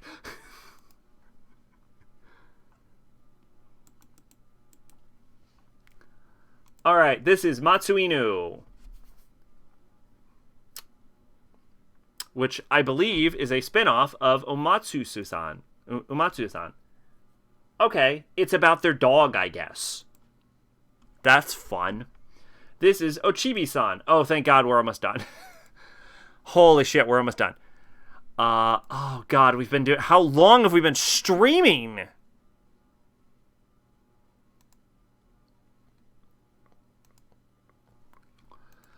I can help you laugh, but I can't take away the tears you shed. In Momotsubu Cho, a town somewhere in the ancient Japanese city of Kamakura, Ochibi-san lives a relaxed, easy lifestyle with his friends Nanzini the dog, Jack the naughty kitten, and Panuki the hungry dog. Ochibi-san's year in Matsubu Cho is filled with encounters and new discoveries. Flower viewing in spring, swimming in summer, and collecting leaves in the fall, and eating yummy food in the winter. Sounds great if you're a child. Almost 2 hours, apparently. Chick Kip Dancer's 3rd season. I should not have streamed tonight, after all. It's so much later than I wanted to be. Fall 2022, okay, great. This is... Can I just say I'm very much appreciating that we have managed to avoid Chinese shows so far. Se kom dalm kom catch ting ping. I say as we inevitably arrive to a Puffing Ping stole the magic sugar ball. This has created a strange magical phenomena where all the desert ting pings get sucked into a mirror which releases them on Earth for Rom to catch. Along with the royal dessert ting pings, jelly ping, shop shifting, and Fluffy Ping, Rami will have to accomplish her mission as fast as possible, otherwise Kate Castle will inevitably collapse. Now we have Shinobanai Crypto Ninja Sakuya. What the fuck does that mean? The Crypto Scroll enshrined in Ninja of Koga has been stolen, leading to a battle royal among ninja. Sakuya and Nemu, Xiaolang, were living their daily lives until they must unite their forces. Okay, well, moving on. ONAs! Now we get to some Chinese stuff. Pluto! Do Chinese shows have more complicated titles? They have Chinese titles, and I don't know how to pronounce anything in Chinese, and also it's a tonal language, so even if my fucking... If I knew what sounds the syllables made, I'd still fuck it up, and also I'm not gonna watch any of them. Famous for his military service in the 39th Asian War, whatever that means, the legendary Swiss robot Mont Blanc is violently murdered. Humans and robots around the world mourn for the beloved celebrity. Mont Blanc popularity only grew in recent years following the war, thanks to his dedication to nature conservation and his loving personality. Once a fellow war veteran, robotic Europol detective Geischicht to investigate Mont Blanc's tragic passing. In pursuit, Geischicht uncovers... I'm not very good with German. Uncovers evidence of a mysterious entity known as Pluto. He also learns of a conspiratorial plot to dismantle the specialized robots from around the world who participated in the war. Racing against time to save those who remain, Geischicht grapples with the memory, morality, and a world full of hate, desperately attempting to defend the fragile coexistence of man and machine. This is very similar to the plot of I, Robot. The main character is named Adam. This art style looks very much like the creator of Monster. Oh, I thought I'd heard of Pluto before. I bet it's by the creator of Monster? Is it? No. Tezuka Osamu. I knew it was either... Tezuka Osamu still alive? No, he died in 89. How is he credited with creating the story of Pluto if he died in 89? Oh, story and art was by Naoki Urasawa, who definitely did Monster. Okay, so... So, reading through this, I was like... I noticed the main character's name was Adam, and I'm like, wait, is this related to Astro Boy? And the plot sounds old, right? It sounds like an old plot line. So background celebrating the 50th anniversary of Osamu Tezuka's acclaimed Tetsuwan Atom, ascending mangaka Naoki Urasawa collaborated with Tezuka's Productions to create this dark adaptation of Atom's The Greatest Robot on Earth story arc. The adaptation, interesting, moves on from the focus of Tezuka's protagonist Atom to a supporting character, Gaishikt, in order to better ground the story in realism and reflect modern world through sci-fi tale. Pluto was published as Pluto Urasawa Tezuka by Viz Media under Viz signature imprints from February 17th, 2009 to April 6th, 2010. Okay, all right, so that makes sense. So it was, first off, the art was being done by the monster creator, and it is related to Astro Boy. And the reason they're crediting Osamu Tezuka as writing the story is because he created the original story arc. So this is kind of like what they did with Dororo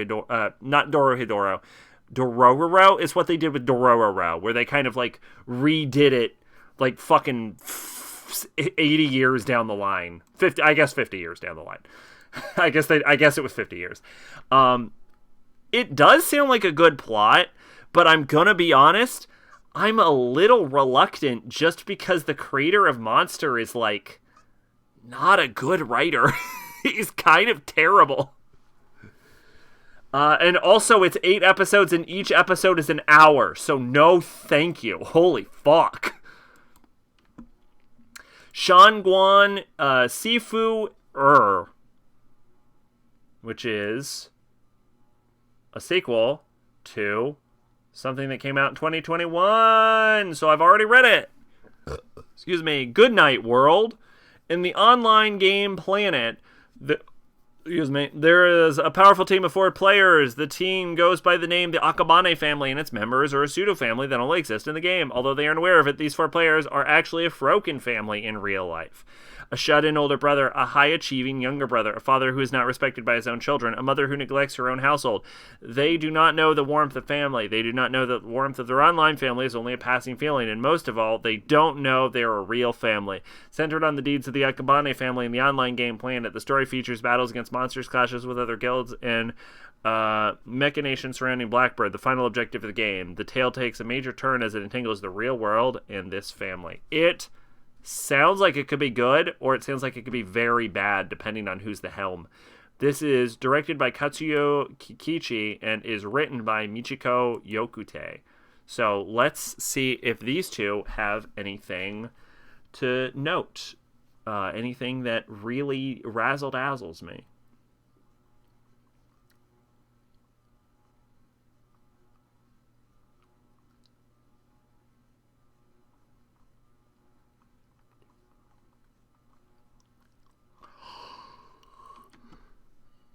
Yeah, we're gonna move on for that.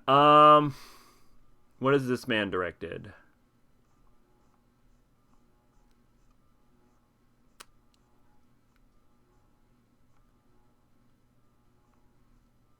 Nothing noteworthy. All right, so they're probably expecting this to not do well.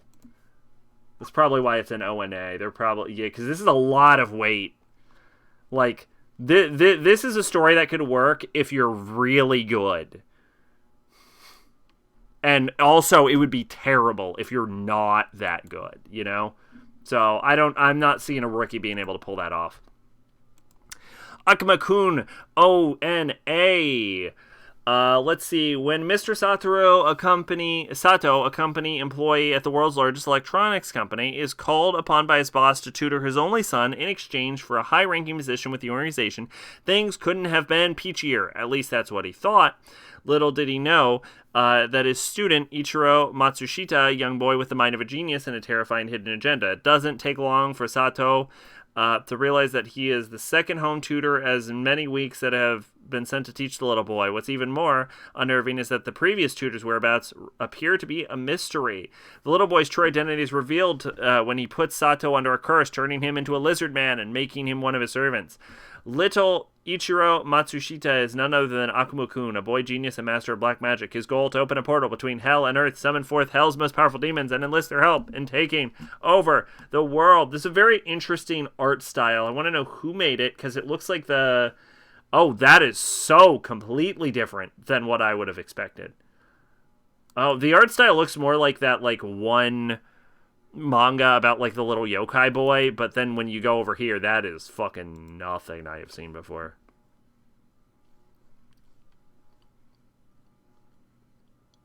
Oh, no, it is the boy that makes Gegege no Kitaro. Oh, I was right about that. Okay.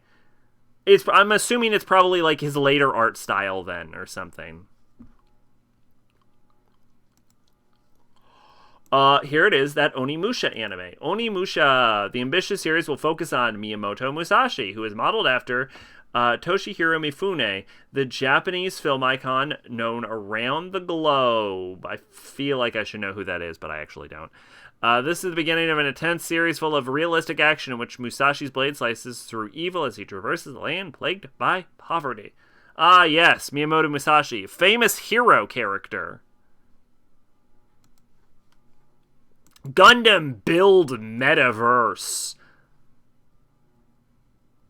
Somehow vaguely related to Gundam Build Drivers and Gundam Build Fighters, which came out in 2018. And something that came out in 2023. Through Gundam plastic models, better known as Gunpla, exploding in popularity with the release of the anime Mobile Suit Gundam, they're a slightly inaccurate depiction of the timeline, but okay. Their presence faded before resurging with a new purpose. Through the power of Pavlovsky particles, fans are now able to pit their Gunpla against others in a virtual reality style battle with the best competing at the Animal Gunpla World Tournament. What? That doesn't make any fucking sense. Sei Ori, whose father was once a finalist in the competition, why wouldn't just buy the strongest Gunpla? Just roll up with, like, fucking White Base or something. Or that, like, one fucking Gundam that can, like, fucking block the planet with energy beam. What are you talking about? How would this contest work? Sei Ori, whose father was once a finalist in the competition, dreams of one day conquering the contest himself. However, while Sei is an expert in Gunpla builder, he lacks the prowess and finesse to effectively fight his creations during actual battle. In comes Reiji, a mysterious boy who is curiously ignorant of society but quickly demonstrates to Sei tremendous ability in Gunpla battles. The two boys decide to combine their strength in order to sweep Gunpla World Tournament and take the Gunpla World by storm. This is the stupidest fucking Gundam plot, and I watched Gundam vs. Hello Kitty. This is Onmyoji. Onmyoji tells the story of a renowned Onmyoji, Abe no Seimi, who meets and befriends the bumbling court noble Minamoto no Hiromasa. Together they defend the high-end capital, Kyo, from an opposing Onmyoji Domon, who's secretly plotting the Emperor's demise. Oh! A little historical folklore? Don't mind if I do. Oh, I would love to see that adapted. That'll be fun. Okay, yeah. I'm vaguely familiar with the myth that this is about. I'm on board. I'll watch it. Marvy Jack is the studio Pray to the Enemy Gods. Responsible for SDS Season 3 and 4, while animation are extremely poor, and I hope it's okay-ish for a good show, because it looks like it could be good. So apparently Marvy Jacks suck.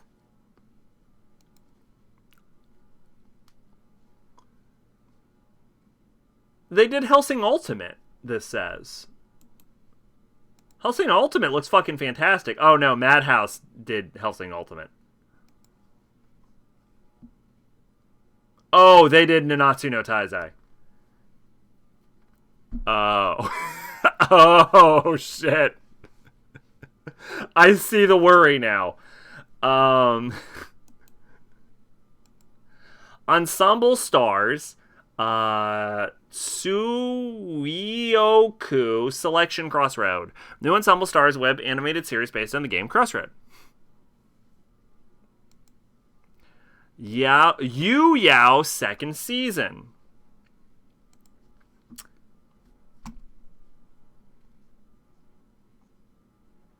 It's produced by Shengying Animation. So, definitely Chinese. If the name didn't give you any clues.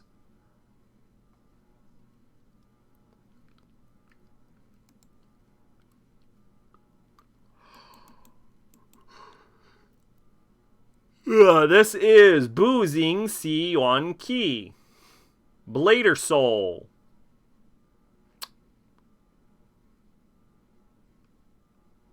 We know even less about this. Although 15-minute available at Bilibili. There you go. Nui Story.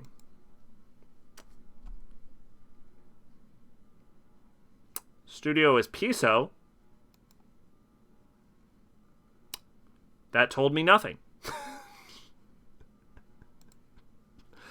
Yankee Hamster Season 4, which is the 4th season, of course, of Yankee Hamster.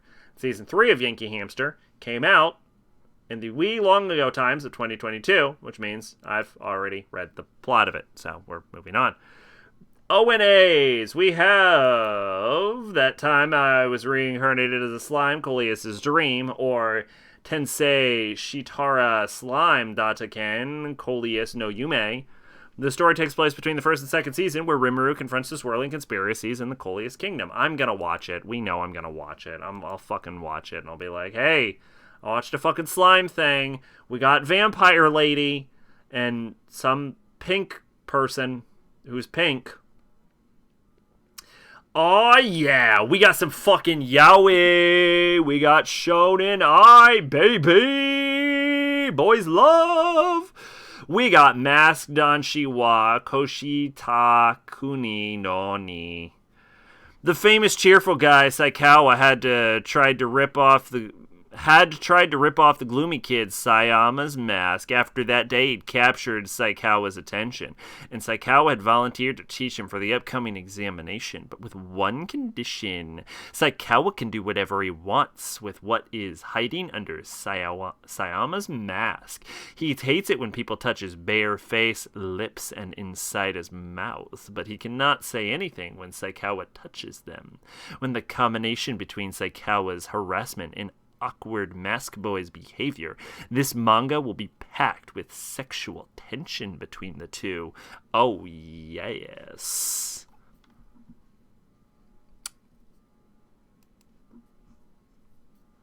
Alright, we got Spy Family movie Code White, which is, I think, a hospital thing when someone's dying of something.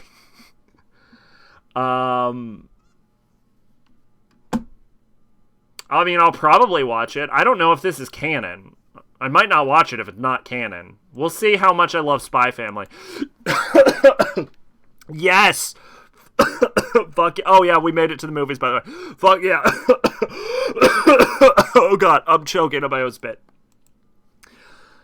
Seishun Buta Yaro wa Rondeseru Girl no Yume wo Minai. Rascal does not dream of a knapsack kid. Okay, so here's what you need to know. This show is super derivative from very popular light novel series such as My Teenage Romance Snafu and Haruhi and Monogatari, and it wears its influences on its sleeve, and I don't think it ever fully manages to surpass those influences, but I'll be damned if they don't manage to create an interesting, compelling story no matter what. Finally, the day of Mai's high school graduation has arrived, while Sakura eagerly waits for his girlfriend, an elementary schooler who looks exactly like her, appears before him. Suspicious, and for all the wrong reasons. Meanwhile, Sakura and Kaede's father suddenly calls, saying that their mother wants to see her daughter. She was hospitalized because Kaede's condition had been too much for her bear, so what could she possibly want now? Another show about a family spies. Yay. Well, Spy Family did very well when it came out. Everyone was, like, thinking it was just going to be, like, some show, and then it, like, because, like, people were talking, like, Chainsaw Man is going to be Anime of the Year, and then fucking Spy Family just came the fuck out of nowhere. I don't know if it actually won Anime of the Year that year, though. I don't know if that's true. It actually might have.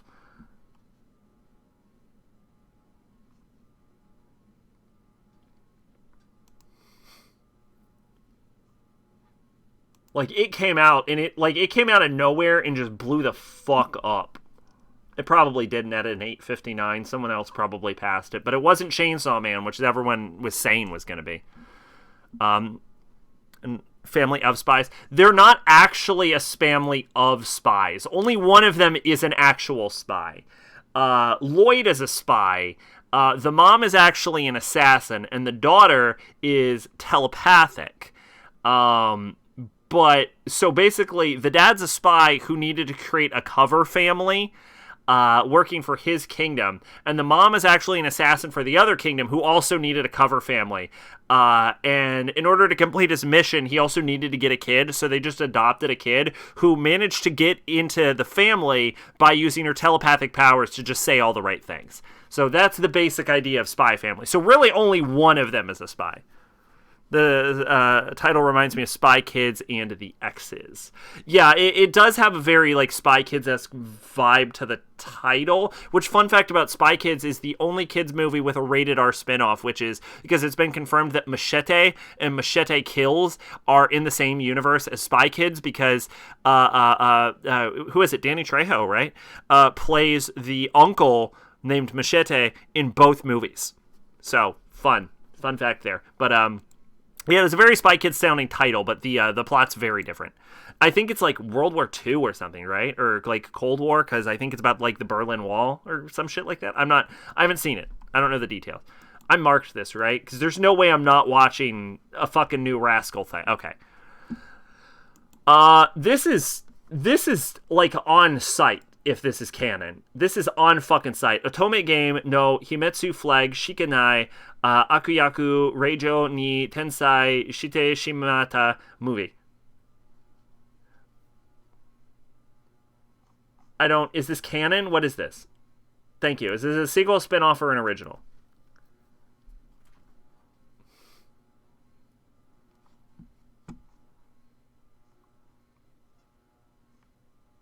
They say it's probably this is either a side story of how the brother met Katarina, or it's a sequel to the last season. If it's canon, I'm watching it. All right, on fucking site.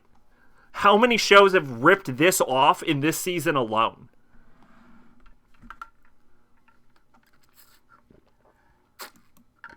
Girls and Panzer season 4. Somehow the show is still going.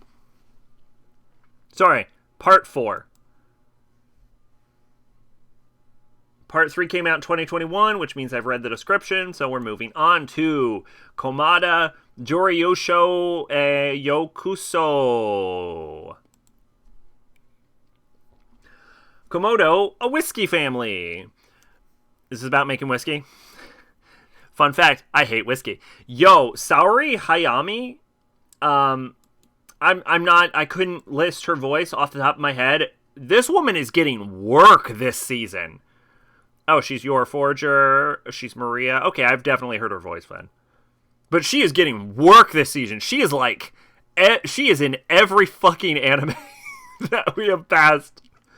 Who is she in Sailor Moon? Ko Taiki? Is she fucking... Yes! Yeah, okay, alright. Anyway, yeah, she is in every goddamn anime we've got. Anyway, Kotaru visits Komoda Distillery for a project on Japanese craft whiskey. Led by young female president Rui, who took over the family business, the distillery works hard to reproduce its signature whiskey, Koma. Don't know where the I came from. Which they had to stop making years ago. However, not to mention financial backing, too many clues are missing to revive the once lost whiskey. This sounds like this could be a good movie if it was the kind of movie that I would be interested in, but it doesn't. Digimon Adventure number 2, The Beginning, which is the sequel to Digimon Adventure, The Last Evolution of Kizuna.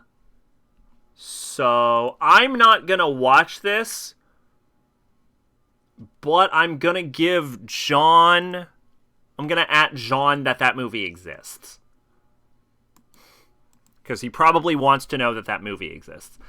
Gitaru Tanjo Gegege no Nanzo, which is vaguely related to Gegege no Gitaru 2018, which we already talked about earlier this very stream. So, moving onward.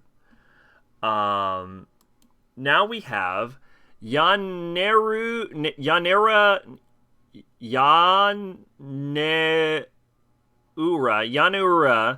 no Rudger, which is not Japanese. You cannot convince me that Rudger is Japanese. The imaginary. Rudger is Amanda Shuffup's imaginary friend. Nobody else can see Rudger until the evil Miss Bunting arrives at Amanda's door. Mr. Bunting hunts imaginaries. Rumor has it that he even eats them. And when he's found, Soon Rudger is alone and running for his imaginary life. He needs to find Amanda before Mr. Bunting catches him. Before Amanda forgets him and fades away to nothing. But how can a non-real boy stand alone in a real world? This gives me vague Foster's Home vibes. Studio Ponnock. Wait, is this the studio that did Mary and the Witch's Flower? This is the Ghibli successor, right? Yeah, this is the Ghibli successor. Oh, okay. Yeah, this is the Ghibli successor studio. We'll see in 6 more decades if I have to watch every Studio Ponnock movie, but... Hokyoku Yakuten no Concierge-san. Fucking French mixed in the middle of that. The concierge. The word no doesn't exist in a concierge's dictionary. That's one of the demanding rules that Akino must abide by in her new job as a saleswoman at an elegant, expensive Hyokyoku department store. It's a very rare, very special store. The customers are all animals, and the most valued among... I hate this. And the most valued among them are extinct species, sea minks, laughing owls, Japanese wolves, and even an enormous mammoth. That's Mr. Woolley, the celebrated sculptor whose works are showcased at the store. It's a still luxury retail space, though. An anxious Akino finds her hands full with the customers' challenging requests. These range from hard-to-find merchandise to more complicated matters of the heart. Can the inexperienced Akino fulfill their whims and meet their expectations? If she wants to keep her job, she'll have to succeed while under constant observation by the fussy floor manager, Mr. Toto, a creepy consultant eager to downsize the staff, and the store's enigmatic president, who is not a penguin, by the way.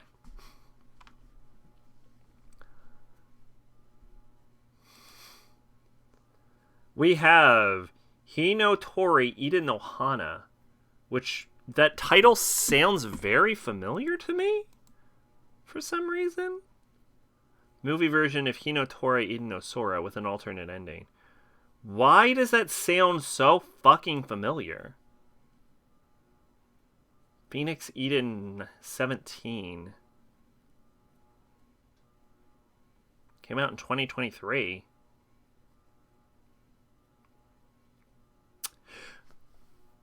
$1967. Hold up. Was this created by Osamu Tezuka?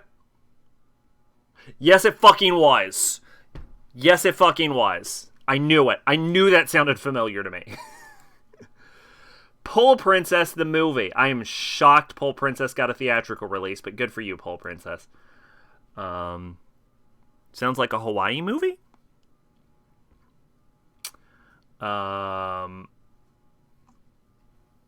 I think it's just a theatrical release of Pole Princess. Madogawa no Toto-chan.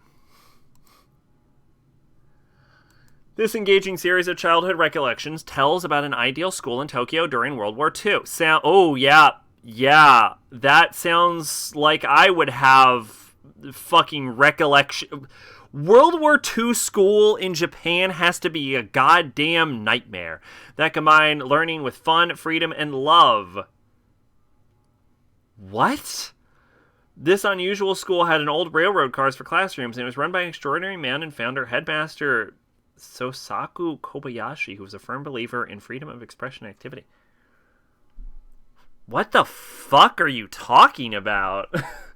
First off, I have trouble believing that classrooms were free and full of expression in World War II Japan. And second off, I have trouble believing that World War II Japan schools were fun by any regards. What with the fucking alarms telling you that America's about to firebomb the shit out of you. It doesn't sound like a pleasant place to grow up, but okay. Very cute character design, though. But you know what? To be fair, I'm sure not all Japanese schools were as terrible as I imagine. You know what? I didn't go to Japanese school in the 40s. So what the fuck do I know? Maybe I'm completely wrong and it's 100% realistic. To me, it sounds like nostalgia for a time period that probably never happened.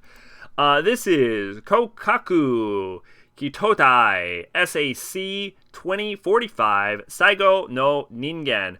Or, in case you're also baffled by the fact that the title wasn't in English, this is Ghost in the Shell Standalone Complex 2045 Season 2 movie, which is a compilation film of Ghost in the Shell Standalone Complex 2045 Season 2.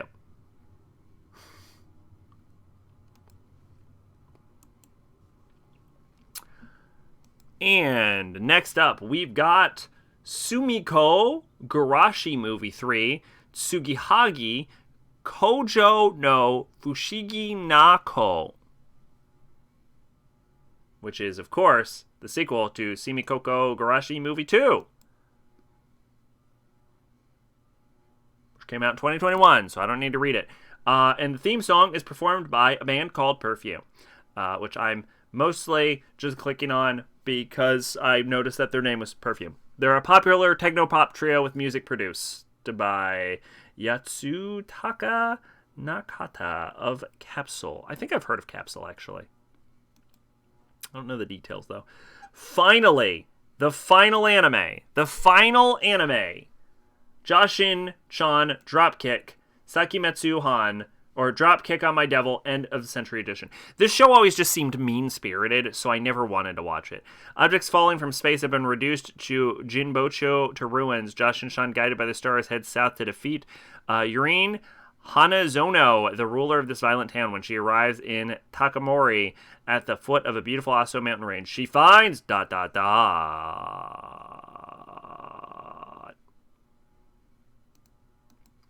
All right, and that took forever. So, all right, so as it turns out, they did blow their load in summer. Summer was when all the good anime came out, but they released all of the anime in fall. They released so many of them. They just shit them out. Although I will say, I'm almost wondering if... I don't know what the response was in Japan. I'm almost wondering if... Well, actually I do, because the manga sales were fucking crazy. I'm almost wondering if everyone moved their shit to summer to avoid getting hit by Spy Family. Because Spy Family's gonna fucking sweep. Like, Spy Family did numbers after the anime came out, so...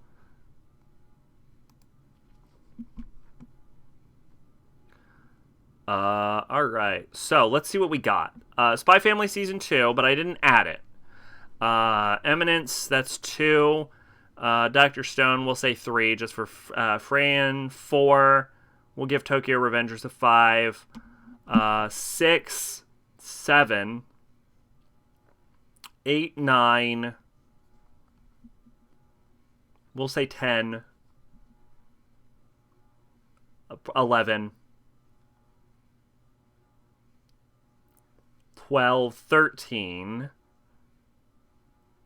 14, 15, 16, 17, 18, 19, 20, 21, 22, 23, 24, 25,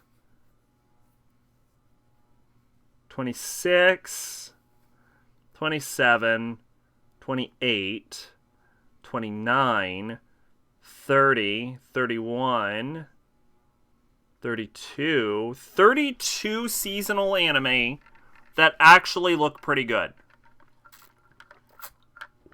That's not bad, but none of them look outstanding. Anyway, that's it. We're done. I blew my voice out talking so much because we've been going for fucking ever. I was actually shocked at the amount of anime that came out this season. Annoyed, almost. Anyway, hopefully you all had a good time. I have to fucking go to sleep, right? So, thanks for stopping by. Max here, as always. I've been Sacrabolic, your envoy of hope. Look forward to hopefully next Friday, assuming I'm not just passed out asleep again, for more... What the fuck are we playing? Kingdom Hearts Birth by Sleep? Yeah, whatever that... Yeah, Kingdom Hearts Birth by Sleep, next Friday. Look forward to it. Alright, bye-bye.